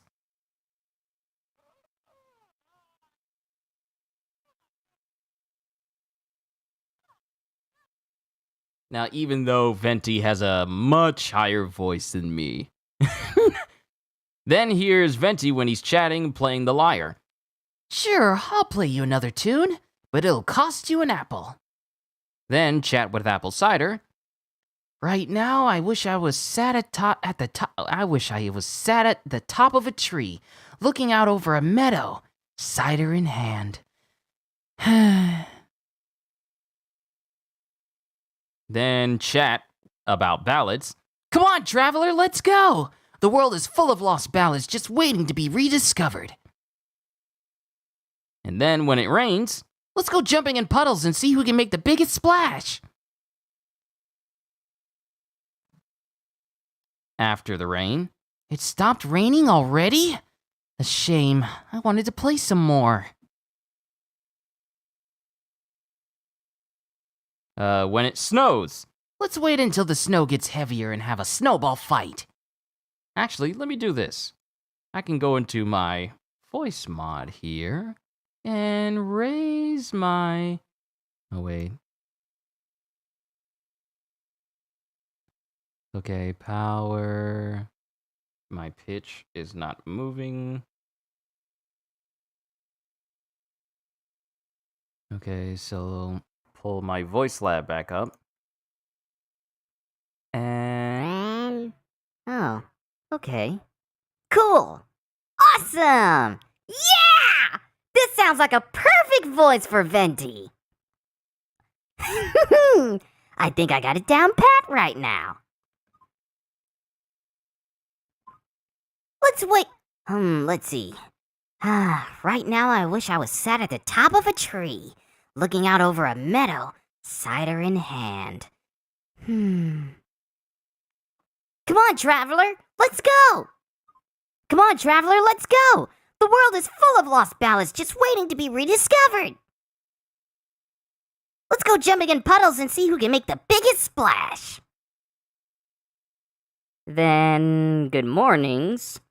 Morning! What's in store for today? Good afternoons. My tummy is rumbling, but I can't get caught pilfering food from the Dawn Winery again. Oh, it's you! Where are you heading? May I join? Good evenings. I'm still... that last bit of phlegm still doesn't want to come out of there! Good evenings. I'm still not sleepy. Fancy an evening stroll? And then, about us, new songs. I have decided to write a song about you. What are you giving me that look for? Can't afford it? Don't be preposterous. The price for you, my friend, is precisely 0 mora. Although, one thing you could do is tell me a few more of your stories.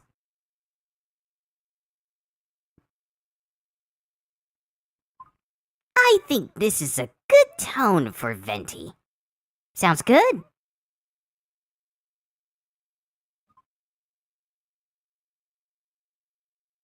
And here's one when his friendship is at a level 6, Song of the Dragon and Freedom. What's that? You think I should try harder to be a good animal archon? Well, you could be a better devotee, too. You could be more pious, more passionate, or... And then here's one about the vision. Friendship level 4. Huh? You want to know about my vision? Oh, go on then. Take a look for yourself. I can make you a matching one if you like.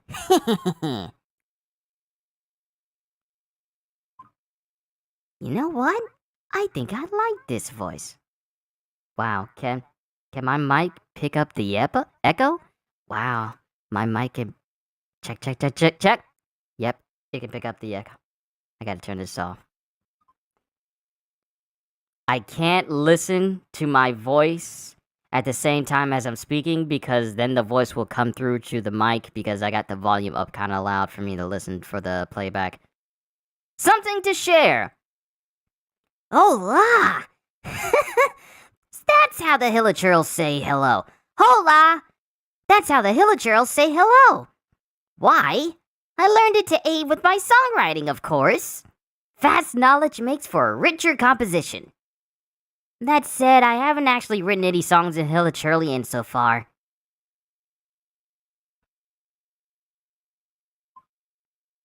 And then, let's see. How about this? I'll do this last line when he's talking about Diluc. Okay, let's do this one. I'm not surprised you want to befriend Master Diluc. Just think of all the vintage wine he must have stored away. Huh? He doesn't let you sample it? Not even the smallest drop? Well, I guess you can still appreciate the aroma. That's still better than no wine after all. That's still better than no wine at all, right? No? You know what? I think I like this voice. I might be able to put it to some use later. And then, let's move on to Paimon.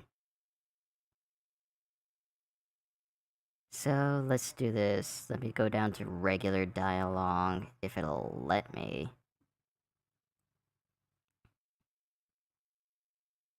So that's idle quotes, and then, okay. Okay, so that's regular. So what I needed to do, I can't even speak.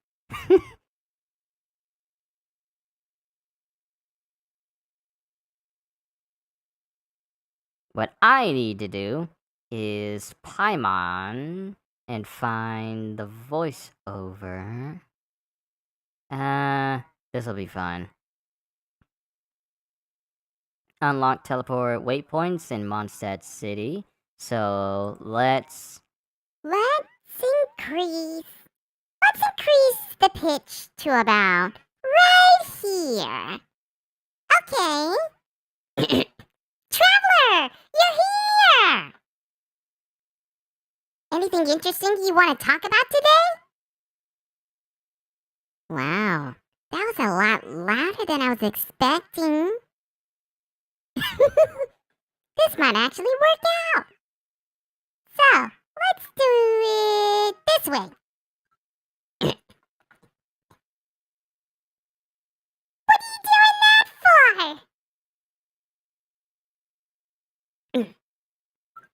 that voice sounded a little like Orko from He-Man? Interesting. Let me mess with this just a little bit more. Bring it down just to 80. Okay, that's fine. All right, that sounds good.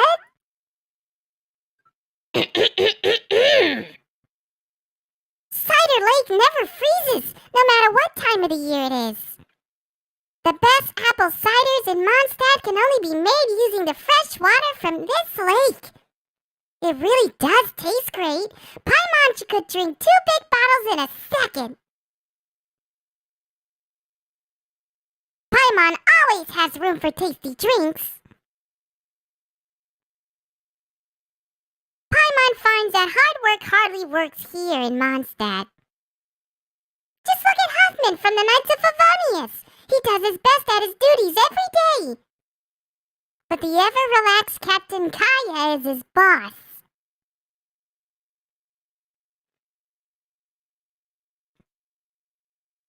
Well, how about this then? Venti's the god of Mondstadt, and he's the laziest of them all.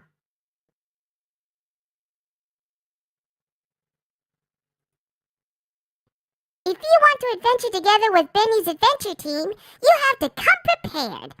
Domains are very dangerous, so you should always take care to check your supplies and tools a few more times. Paimon's heard that the Adventurers Guild has compiled a list of 463 different ways of dying in these domains. If Bennett got you killed by accident, Paimon and Bennett would never forgive ourselves. Well, that's because according to the numbers, Paimon can avoid 322 causes of death just by floating.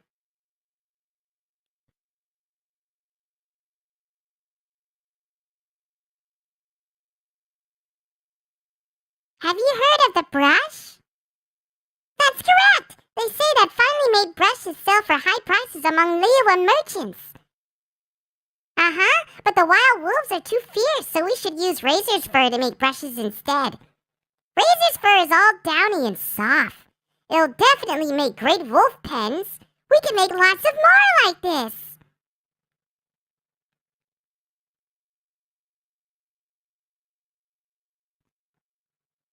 It's time for Paimon's Little Life Tips. In Mondstadt, if there's something you can't fix or something you can't get clean, no matter what you do, if you ever run into something you can't handle yourself, you just need to shout this name to the skies. Noel! And everything that's troubling you will be swept away in an instant.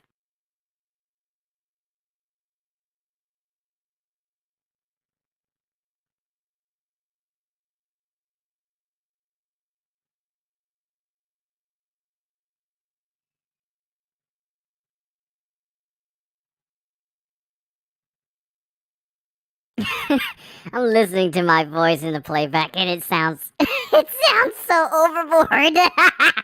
It's so good. I love doing voice acting. I really do. I have so much enjoyment when I do this.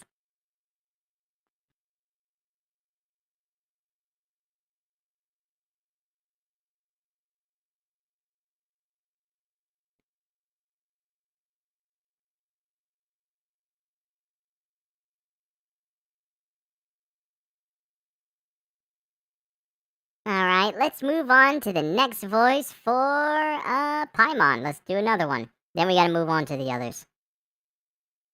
Paimon doesn't feel so good. Paimon hasn't opened a treasure chest in so long. If this keeps up...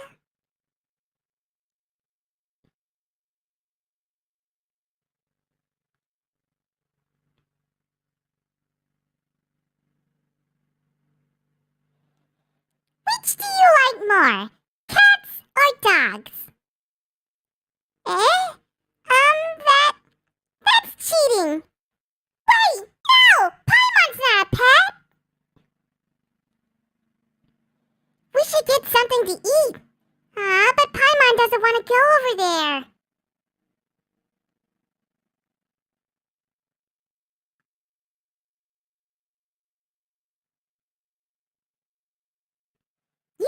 things so quickly. You've already got such a good grasp of Teyvat's language.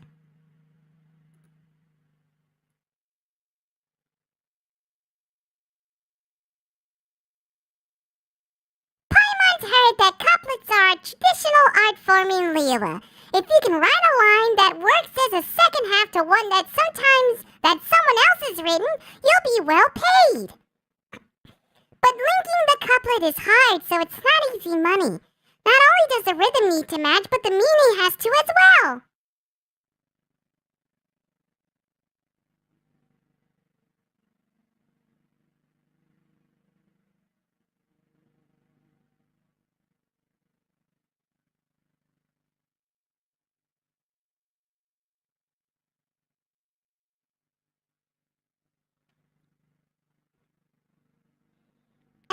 Wind rises, winds never churn, but the seas of clouds always return?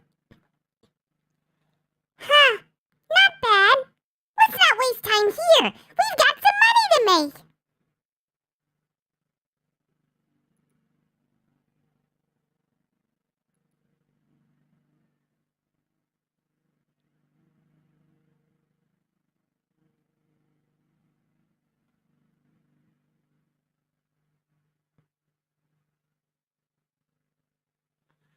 Walk in 7 clockwise circles, then walk in 7 anti-clockwise circles, then open your eyes.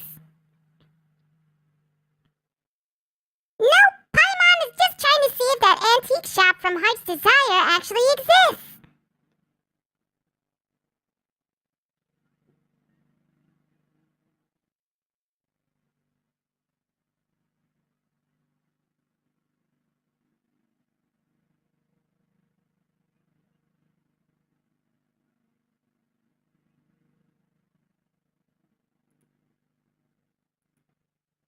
Did you know the reeds in Duamarsh are common materials used in making paper? The solid reed cores are used to make pens, while the hollow part is used to make flutes, and it's considered an elegant art in Liyue. Over the years, many heroes and swordsmen have also chosen Duamarsh as the location of their duels.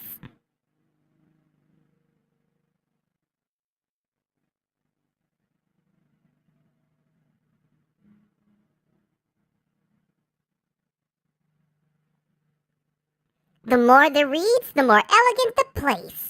But in places where the reeds are the thickest, the water can be quite deep. So there are a lot of unlucky duelists who fall in and drown while the duel is on. And your takeaway from this conversation is, don't fight!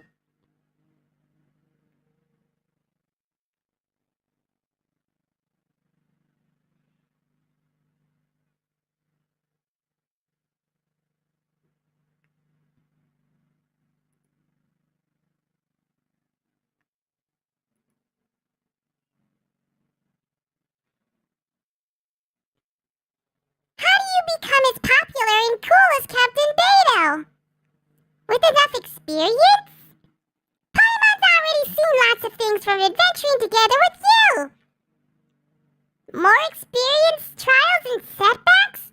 Paimon almost drowned at one time.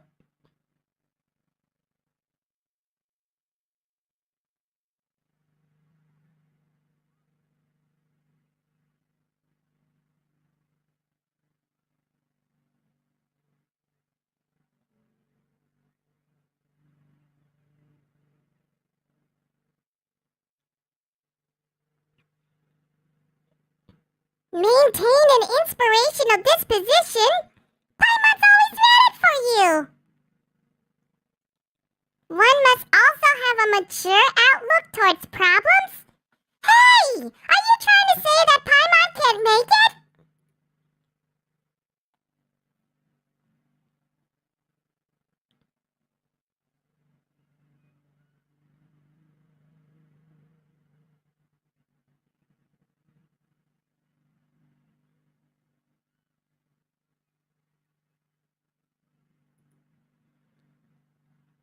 How does a person become rich? As rich or... How does how does a person become as rich or as super rich as Lady Ningguang? Well, there's the huge jade chamber too, but isn't that also made of Mara?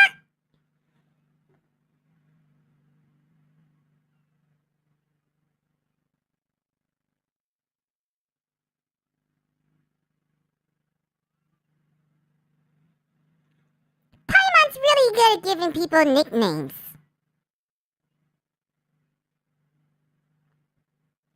A serving of fisherman's toast goes for 1,025 mora, and no discounts even on rainy days. So, how do you make friends with a really rich person?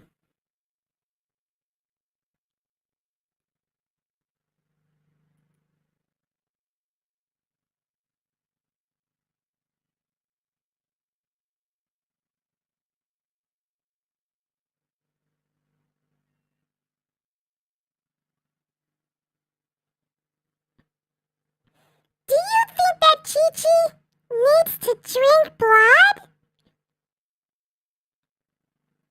Then, will her arms fall off suddenly?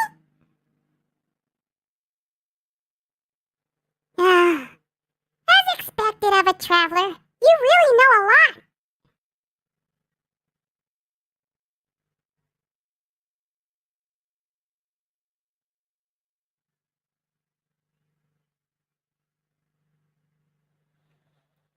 So, what special things can zombies do?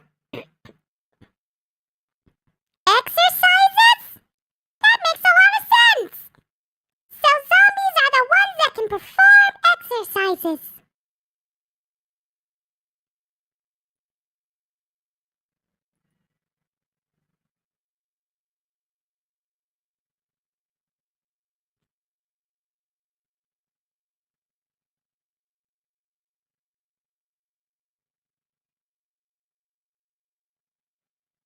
It's hard to talk about the recent events in Inazuma and not mention the Vision Hunt Decree. But you don't have a vision, so you don't have to worry about losing one. On the flip side, if you are caught by the Tenryou Commission, you also can't surrender your vision in exchange for your life.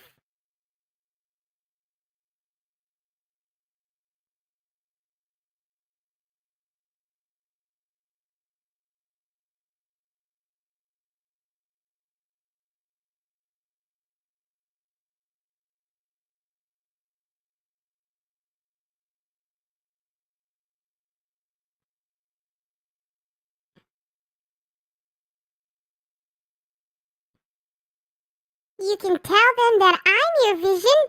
Another reason to have Paimon around. Wait, what? You won't let them take me? That's more like it. We'll just go to jail and suffer punishment together? Well...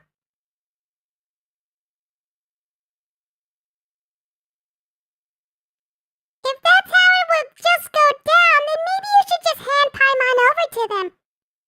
Wait a minute! How about we just don't get caught in the first place?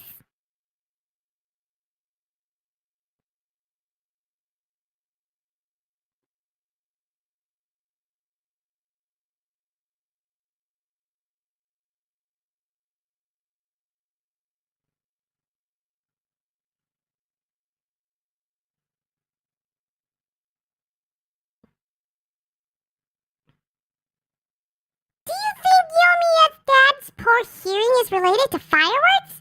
He's been making and testing fireworks for many years now, and being exposed to the sound of gunpowder explosions on a daily basis. Paimon can see how that might have wore down his ears. Yikes! Since Yomiya is inheriting her family business, does that mean she'll have trouble hearing other people in the future just like her dad?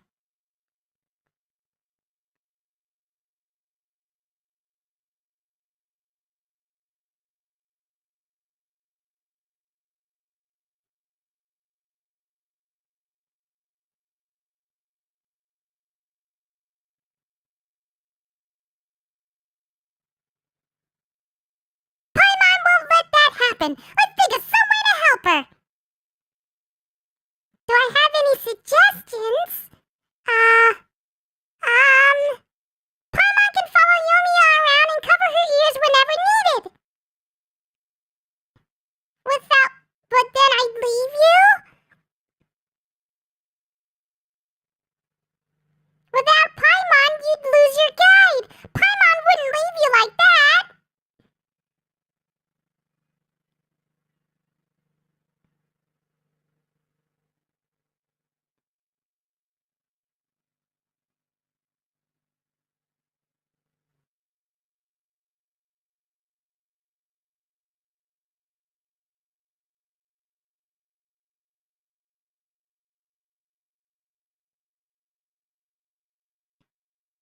But what should we do for Yomiya? Oh yeah, Paimon didn't think of that solution. You're so smart.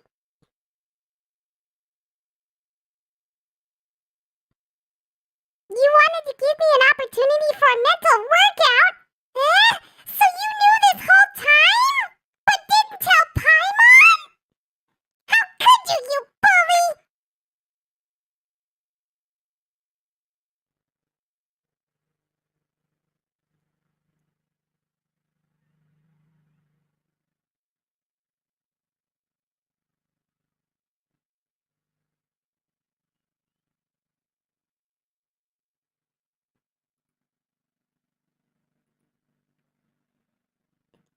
Seiyu seems to have a lot on her mind. Paimon can't understand why she'd have so many worries.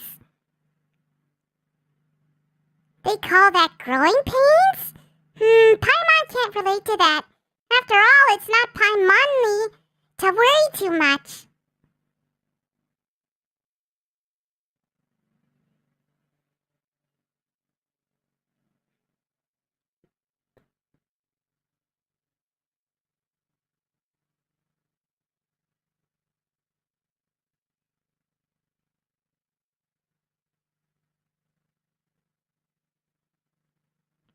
Even though knackeweed has a flower-like structure, its petals are in fact leaves.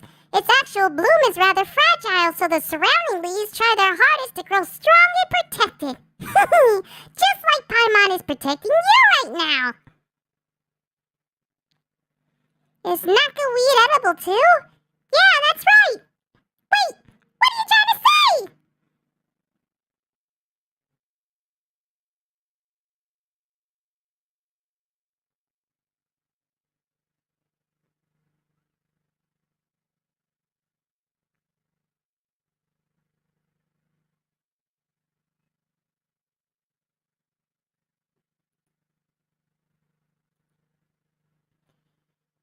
Traveler, have you noticed? In Inazuma, people who wear swords on their waists are a minority. Most soldiers use spears. Could it be that swords are a symbol of status? Should we wear them as well? But the swords here are all too big for Paimon. There's no way. We'll have to find a famous swordsmith to make a custom one.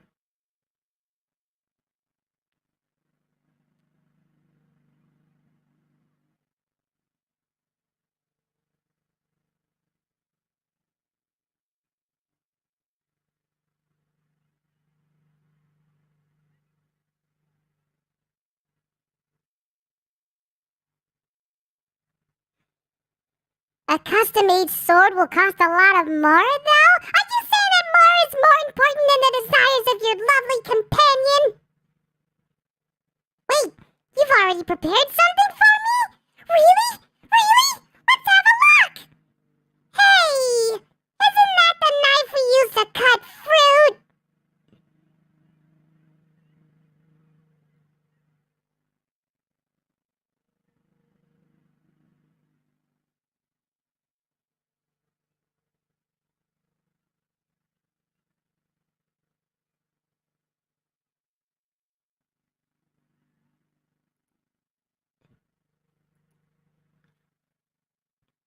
Free knowledge without having to study at all? Canned knowledge is amazing! Could Sumeru have canned knowledge about the different customs of the Seven Nations too? If so, Paimon could just open a can every time we get to a new place. Paimon wouldn't have to explain things ever again.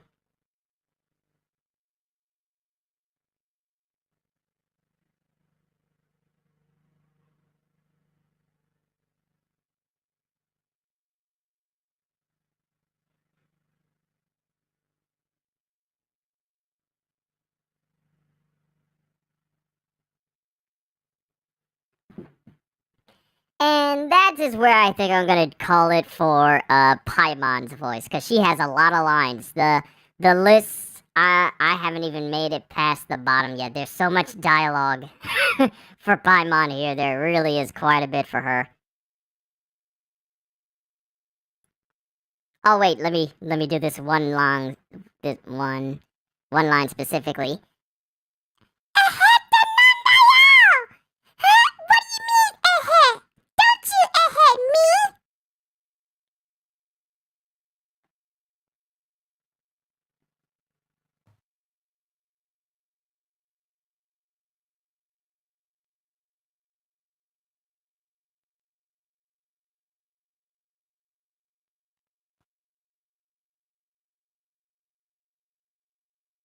And there we go for Paimon. So, Muichiro had another one on his list. Daki and Gyotaro from Demon Slayer. So let me pull up those voices. Well, let me pull up those two. Daki.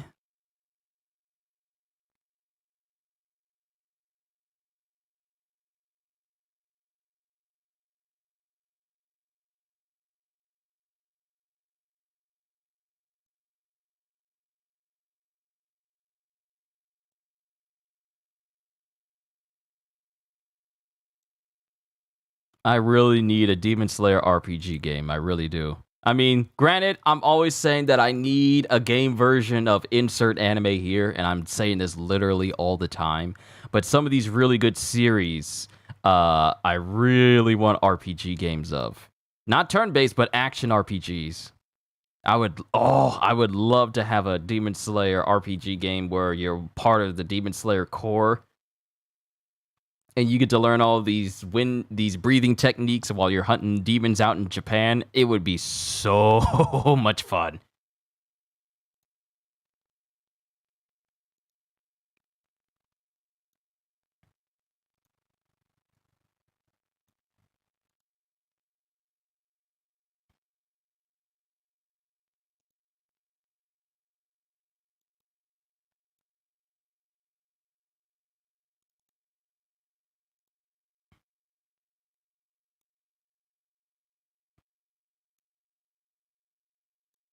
All right, so I'm gonna try out a new voice that is.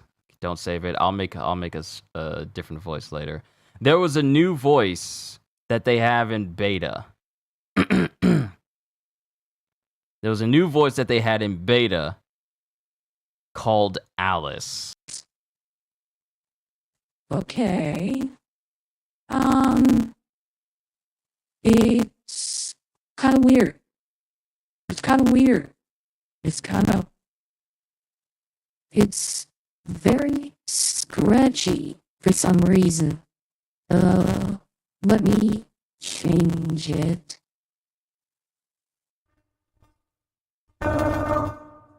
Okay, that's not the right one.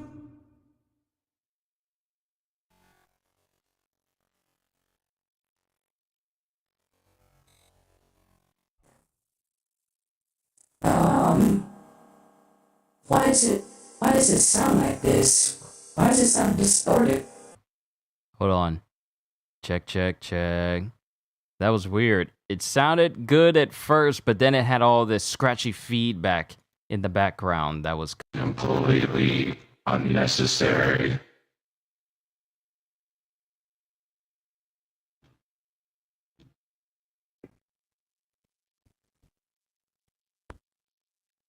Celestial. Okay, this is my voice. I will be the narrator for this story. Do you remember the war in the world of cardboard speech from the Justice League Unlimited series? The duel between Superman and Darkseid. I can imagine that being somewhat replicated in multiverse, as other opposed fight or during 1v1 battles.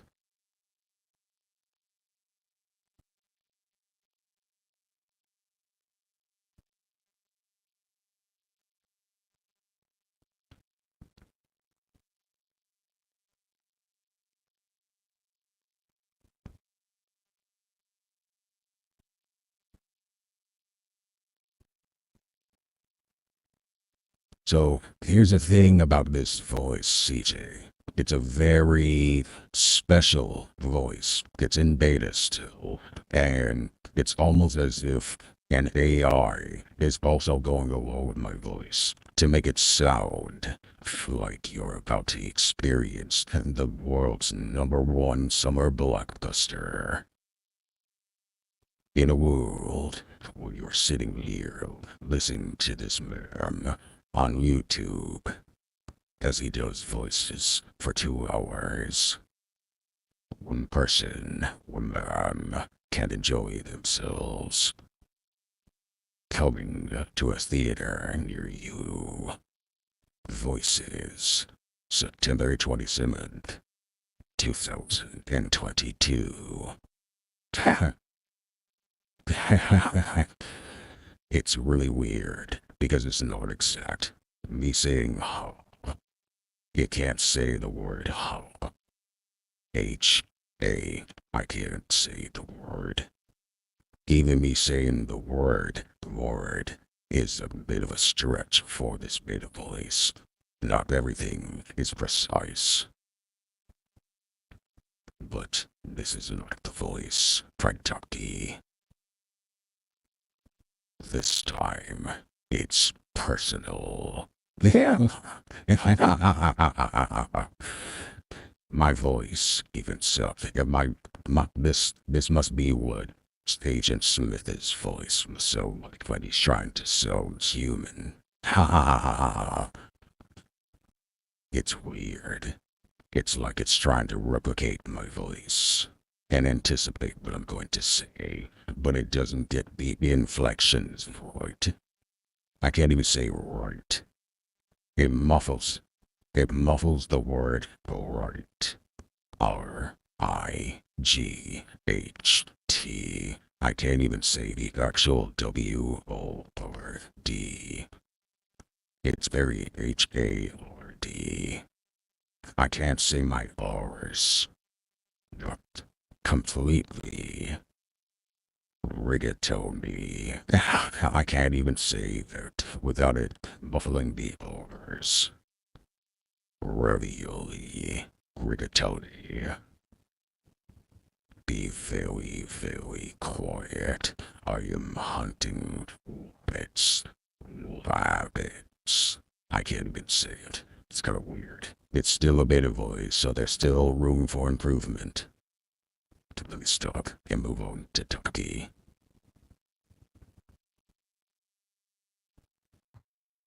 The way... okay, this is voice enhancer. This is not the voice that I am attempting to have.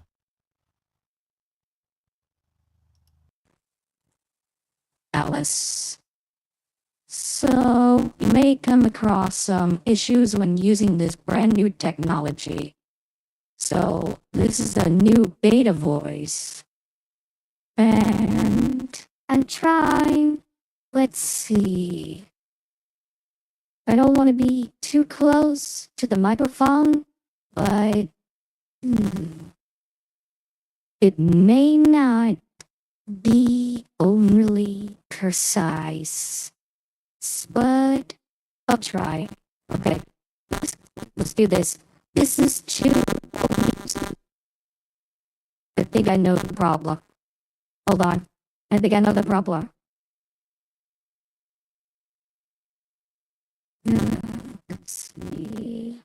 Let's see.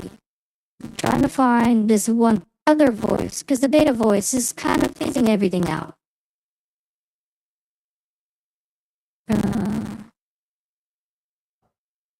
This is second live. Okay, this is not the voice I needed. So they got rid of son.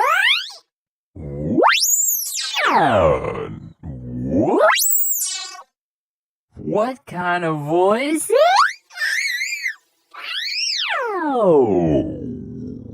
What kind of voice is there? This thing is making me wait for it. I can't even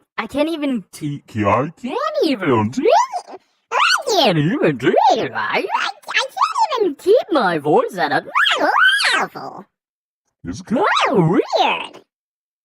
Sorry, I'm doing that on purpose. I'm trying to find. No, that's not it.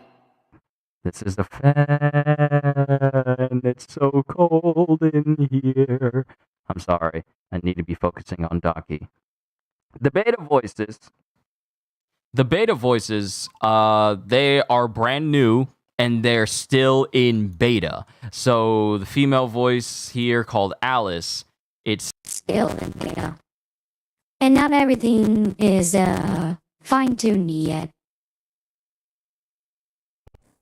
Even Mothership has actually removed space, removed background effects.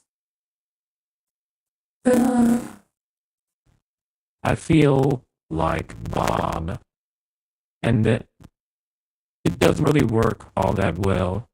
So I'm probably better off just doing it. I'm probably just better off doing it using my regular voice. This is to Omitsu. They say the secret to living a long life is to keep silent when you see horrible things. That's how everyone around me managed to survive. Then to Tanjiro Kamado. Demons never grow old, and they don't need money to eat. They don't get sick. They don't die. They have nothing to lose. We beautiful, powerful demons can do anything we want. Then to Tanjiro Kamado again. You humans are so miserable. No matter how hard you try, this is all you get. How unfortunate. And that's Daki. Let's move on to Gyotaro. Gyotaro! Gyotaro!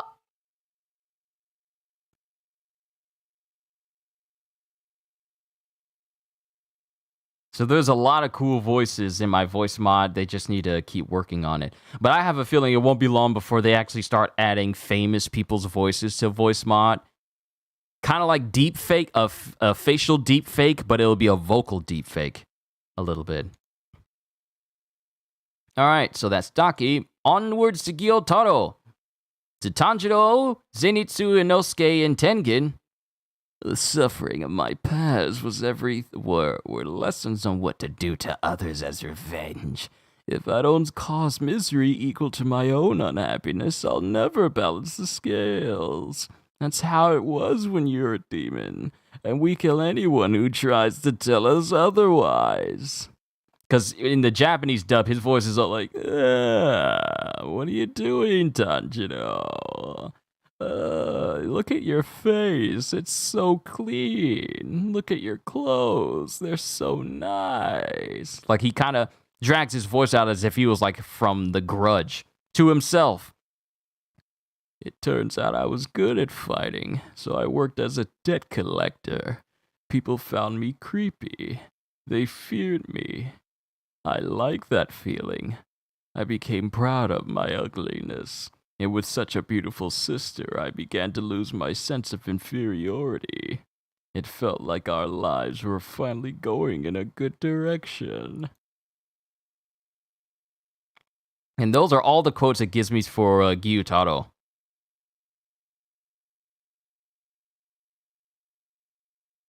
So I believe the next one on the list was apparently Phil and Norman from The Promised Neverland, another series that I never got into. So, Phil.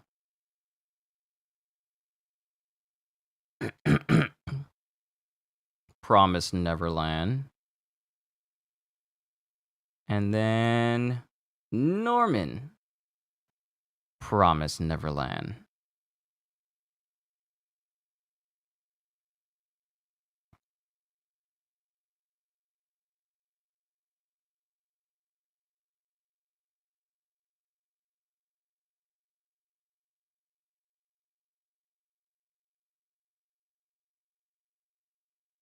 So let me get their images down.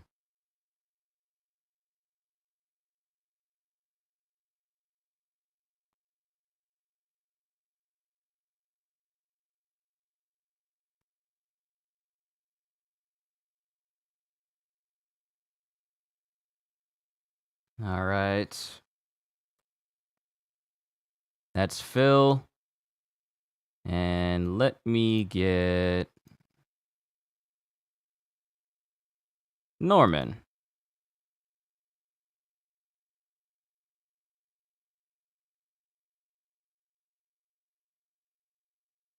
We're almost done, ladies and gentlemen. I'm just mainly going through Promised Neverland is a great series. I'll get into it. That voice reminds you a little bit of that one sickly guy from the Dynasty Warriors games. I know exactly who you're talking about. That dude I forget what I think he uses like some sort of dark orb, but he's always coughing and he's always sick and he always has bags under his eyes and he has like a black white hairstyle, but he looks sickly all the time. I can't remember his name, but I know exactly who you're talking about, CJ.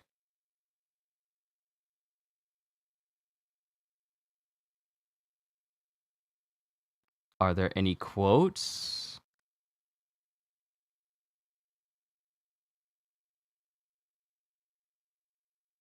It doesn't actually give me any quotes for him. Well, that's sad. I wanted some quotes.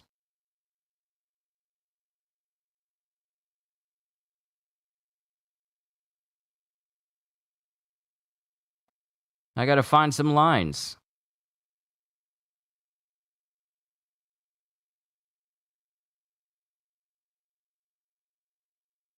But I also need to be careful looking on this wiki page. I don't want to see any potential spoilers because I may wind up binge watching the show on my own time, and I don't want to look too deep into it. But from what I can see right here, it doesn't really give me many quotes to really work with. Because it doesn't give me any quotes to work with, but it does give me one for Phil. It does give me one for Phil, where he just goes, "I will gladly become a devil or a god, Emma." And that's in episode 20. I don't know what that means, because I'm not going to look into the series too much. I want to watch it on my own time. But it really wouldn't show me any quotes for Promised Neverland, and I kind of don't want to look at any quotes because those would be spoilers before I actually look at it myself. But I did the quote for Norman. I do need to change his face over to that.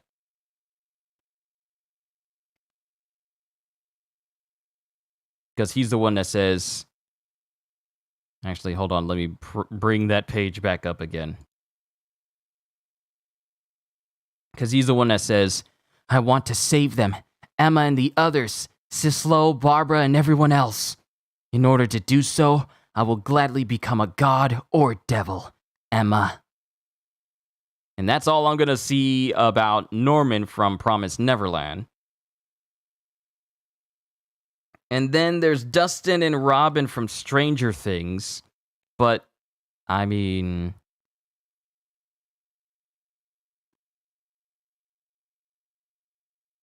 Let's pull up Dustin.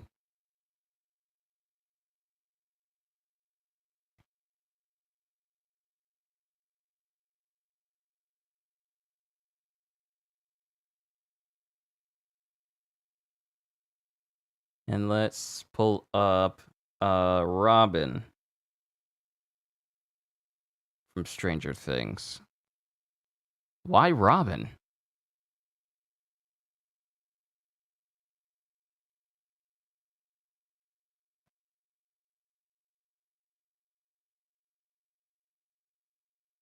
Okay, whatever.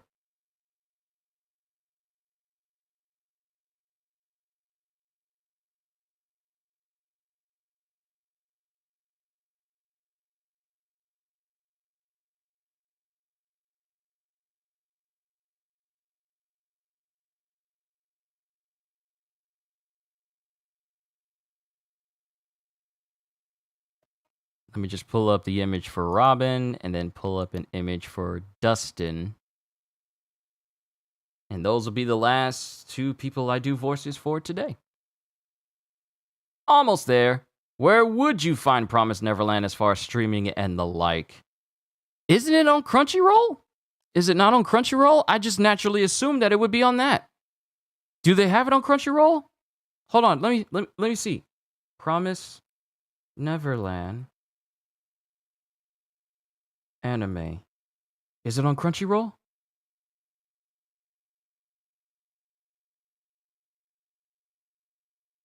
Oh, it's on Netflix. It's on Netflix. I can check it out there. I can check it out on Netflix. Awesome. And it's on Funimation as well. And, oh, wait, yeah, it's on Crunchyroll. It's on Crunchyroll. Oh, wait. Wait a minute. Wait a minute. Hold on. Hold on. No, it is on Crunchyroll. It is on Crunchyroll. It is on Crunchyroll, the whole thing. But season 2 is locked behind having to be like a Crunchyroll member, of which I am not.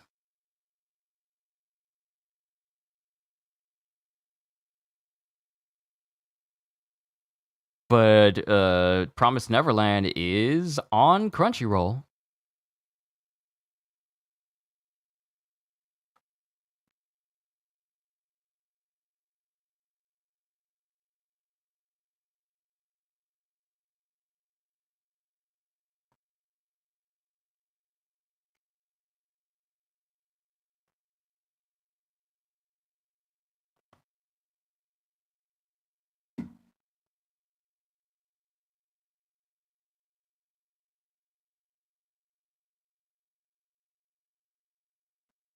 Dr. Anthony Fauci? You want me to do a voice for him? I think you asked me to do that in the past and I never actually got around to it.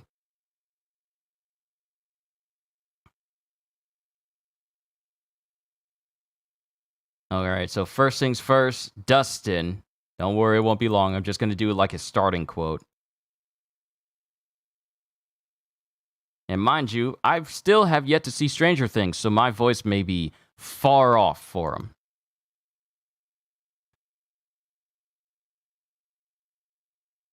You always say we should never stop being curious, to always open any curiosity door we find. Why are you keeping this curiosity door locked?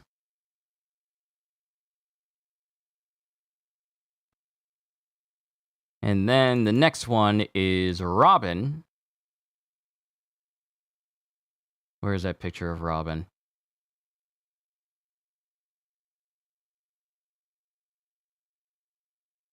Why so sensitive, Harrington? Afraid of losing cool points to a 10-year-old child?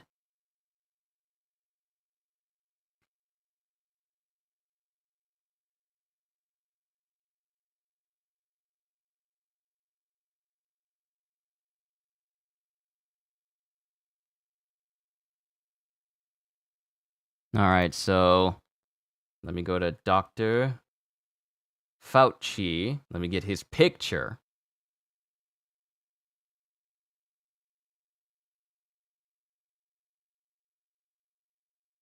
Let me get his picture.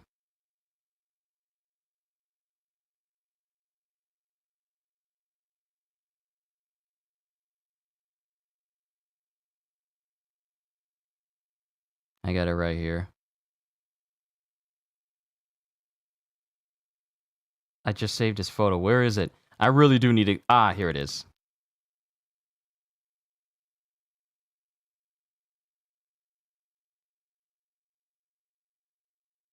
All right, so let me actually listen to his voice this time. Let me listen to his voice of him speaking.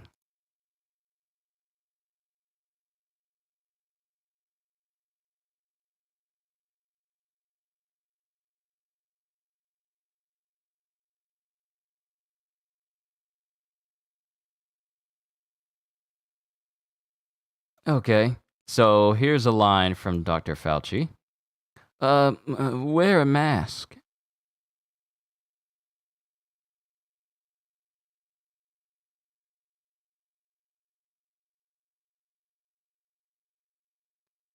Wear a mask. Okay, so let me, here's one. What we need is to get the message across that we are all in this together. And it's important because one of the purposes of the mask is that if you may be inadvertently walking around not knowing you're infected, to protect others from getting infected. We have to keep hammering home with that message. You want to stay away from places like bars where people congregate, and in some places you're even seeing authorities closing bars. That sounds real simple. It's not rocket science, but it can really be effective. It's in our hands. You have the dynamics of the virus, which, if left to its own devices, will keep resurging. The only way to stop it is what we do as a countermeasure. It can be done. We usually say that regular particles from coughing and sneezing that are greater than 5 micrometers fall to the ground within 3 to 6 feet. But what you find out from aerosol particle scholars is that they say, there are particles that are larger than that are floating around a lot longer and don't always fall to the ground. The notion is something we need to re-examine. The one thing it really does tell us is that you really better wear a mask. It also tells us something about the indoors versus outdoors. It tells us something about the circulation or recirculation of air. If you have any degree of aerosolization, then you're in an indoor space where the air is being recirculated. It makes sense to assume that that is a much greater risk than if you are inside. He has an accent. He and Rampart have some interesting back and forth. He does have an accent. I've never heard this dude speak. Like, I heard him speaking, but I didn't hear any accent at the time. Let me see if I can find an accent for him. Well, let me see if I can find an accent he was using.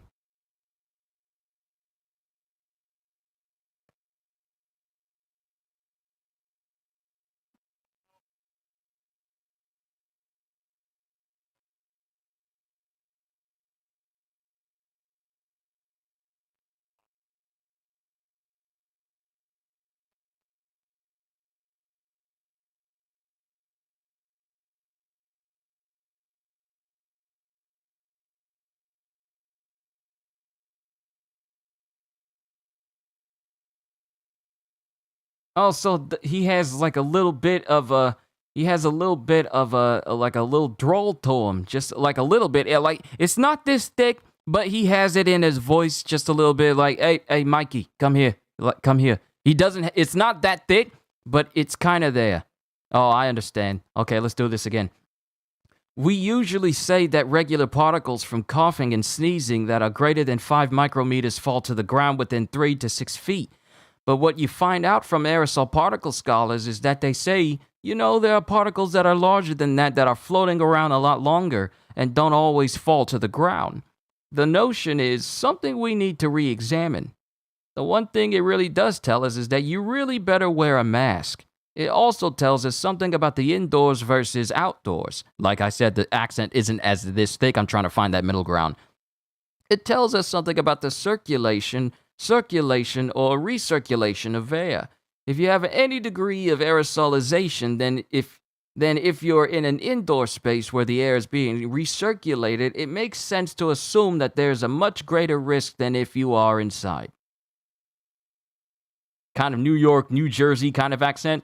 See, here's the thing, CJ, and I know exactly what you're trying to go for. It's not overly thick, like, hey, fella, come over here. Give me that gabagool. You're not eating it. It doesn't need to be that thick, but the accent itself needs to be kind of borderline between there and not there. So I know exactly what spot you're hoping that I hit. I know exactly what spot. So I've been trying to find that one spot, but without it sounding too forceful. I hope people understand. Like, it doesn't have to be overly thick. Like, I've been trying to find that one spot that people were hoping that I'd find, but I hope people understand that's the angle I was going with. It's not that thick, but I understand what you mean. Like, let me go up here to, you want to stay away from places like bars or where people congregate, and in some places you're even seeing authorities closing bars.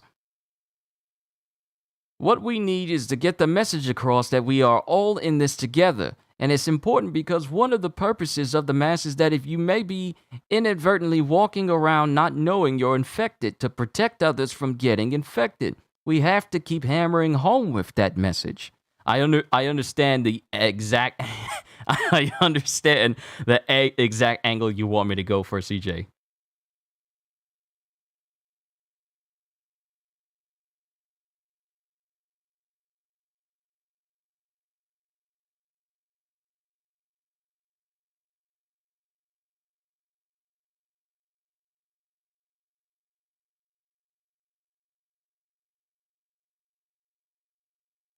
Like his accent is not super thick, but you know he has one.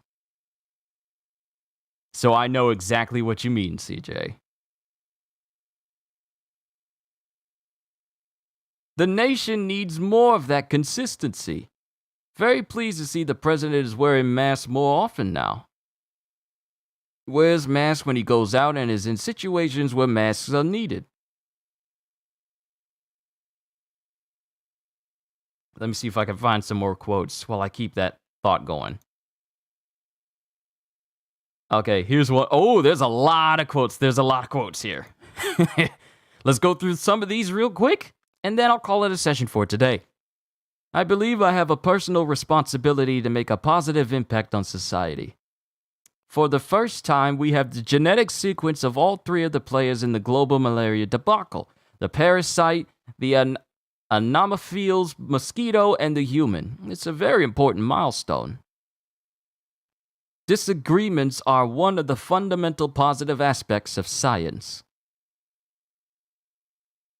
You can't rush the science, but when the science points you in the right direction, then you can start rushing.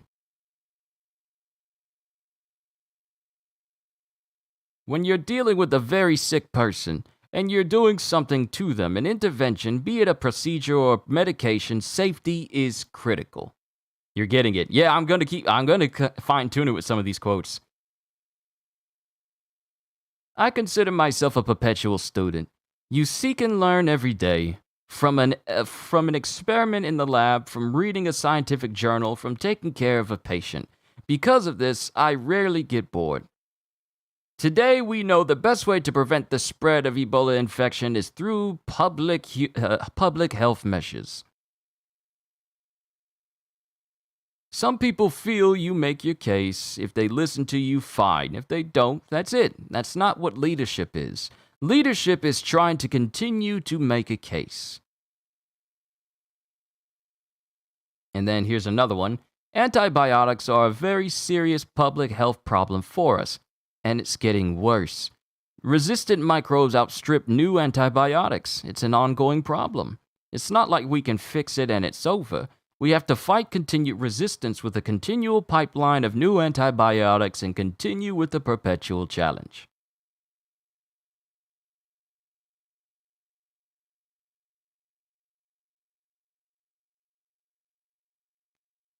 Whooping cough is not a mild disease. Whooping cough before the vaccination could make you very, very sick.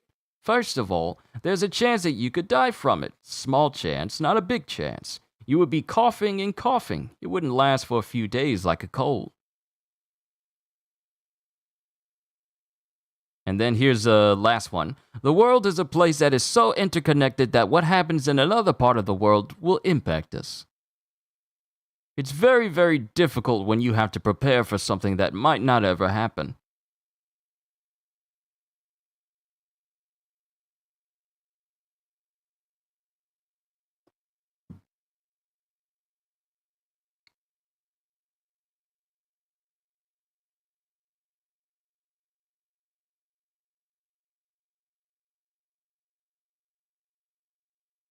But I understand that his voice is a little bit on the higher end. His voice is on a little bit of the higher end. I know I kind of brought it down a little bit.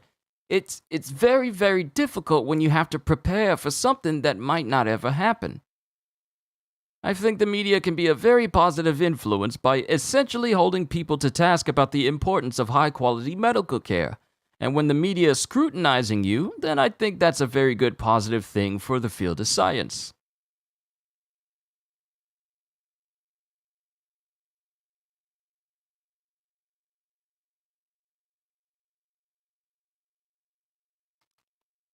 But that's enough quotes from Dr. Fauci there. I think we covered like a lot of good ground with today's voiceover stream today. I did a lot of voices, a lot of voice modulations here and there, and I had fun the entire time.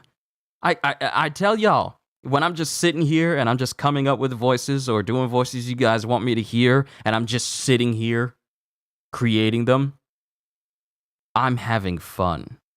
It's fun for me. It doesn't feel boring because, I'm trying to find the pictures and get them all lined up. I'm having fun doing these voices. And I am having fun learning how to perfect voices that I've done before and make them sound even better. That's fun for me. And I'm looking forward to the next time I do a voiceover stream. It'll probably be a minute because I got a lot of things planned for October and November. So just stay tuned for the next time I decide to have another voiceover stream. This upcoming Friday, tomorrow we'll be continuing with One Punch Man with volume 22, I believe. And after that, on Friday will be not only the beginning after the end, but also my reflections for the September chapters of One Piece. And then as we move into October, on October 4th, I'll be replaying God of War again, leading up to its release in November. I'll probably get that game finished well before then, but because I intend to play both Bayonettas before Bayonetta 3 releases, and then, of course, all the other games that are releasing in November that's going to keep me occupied as well. So those are the plans going forward, but I'm looking forward to keeping you guys informed should anything change or if something new pops up that I want to get into before any of all this stuff happens. Looking forward to it. CJ, everyone who showed up here today, I just want to say thank you for coming to my voiceover stream. And if you're new to, all I can say is hope you all enjoyed.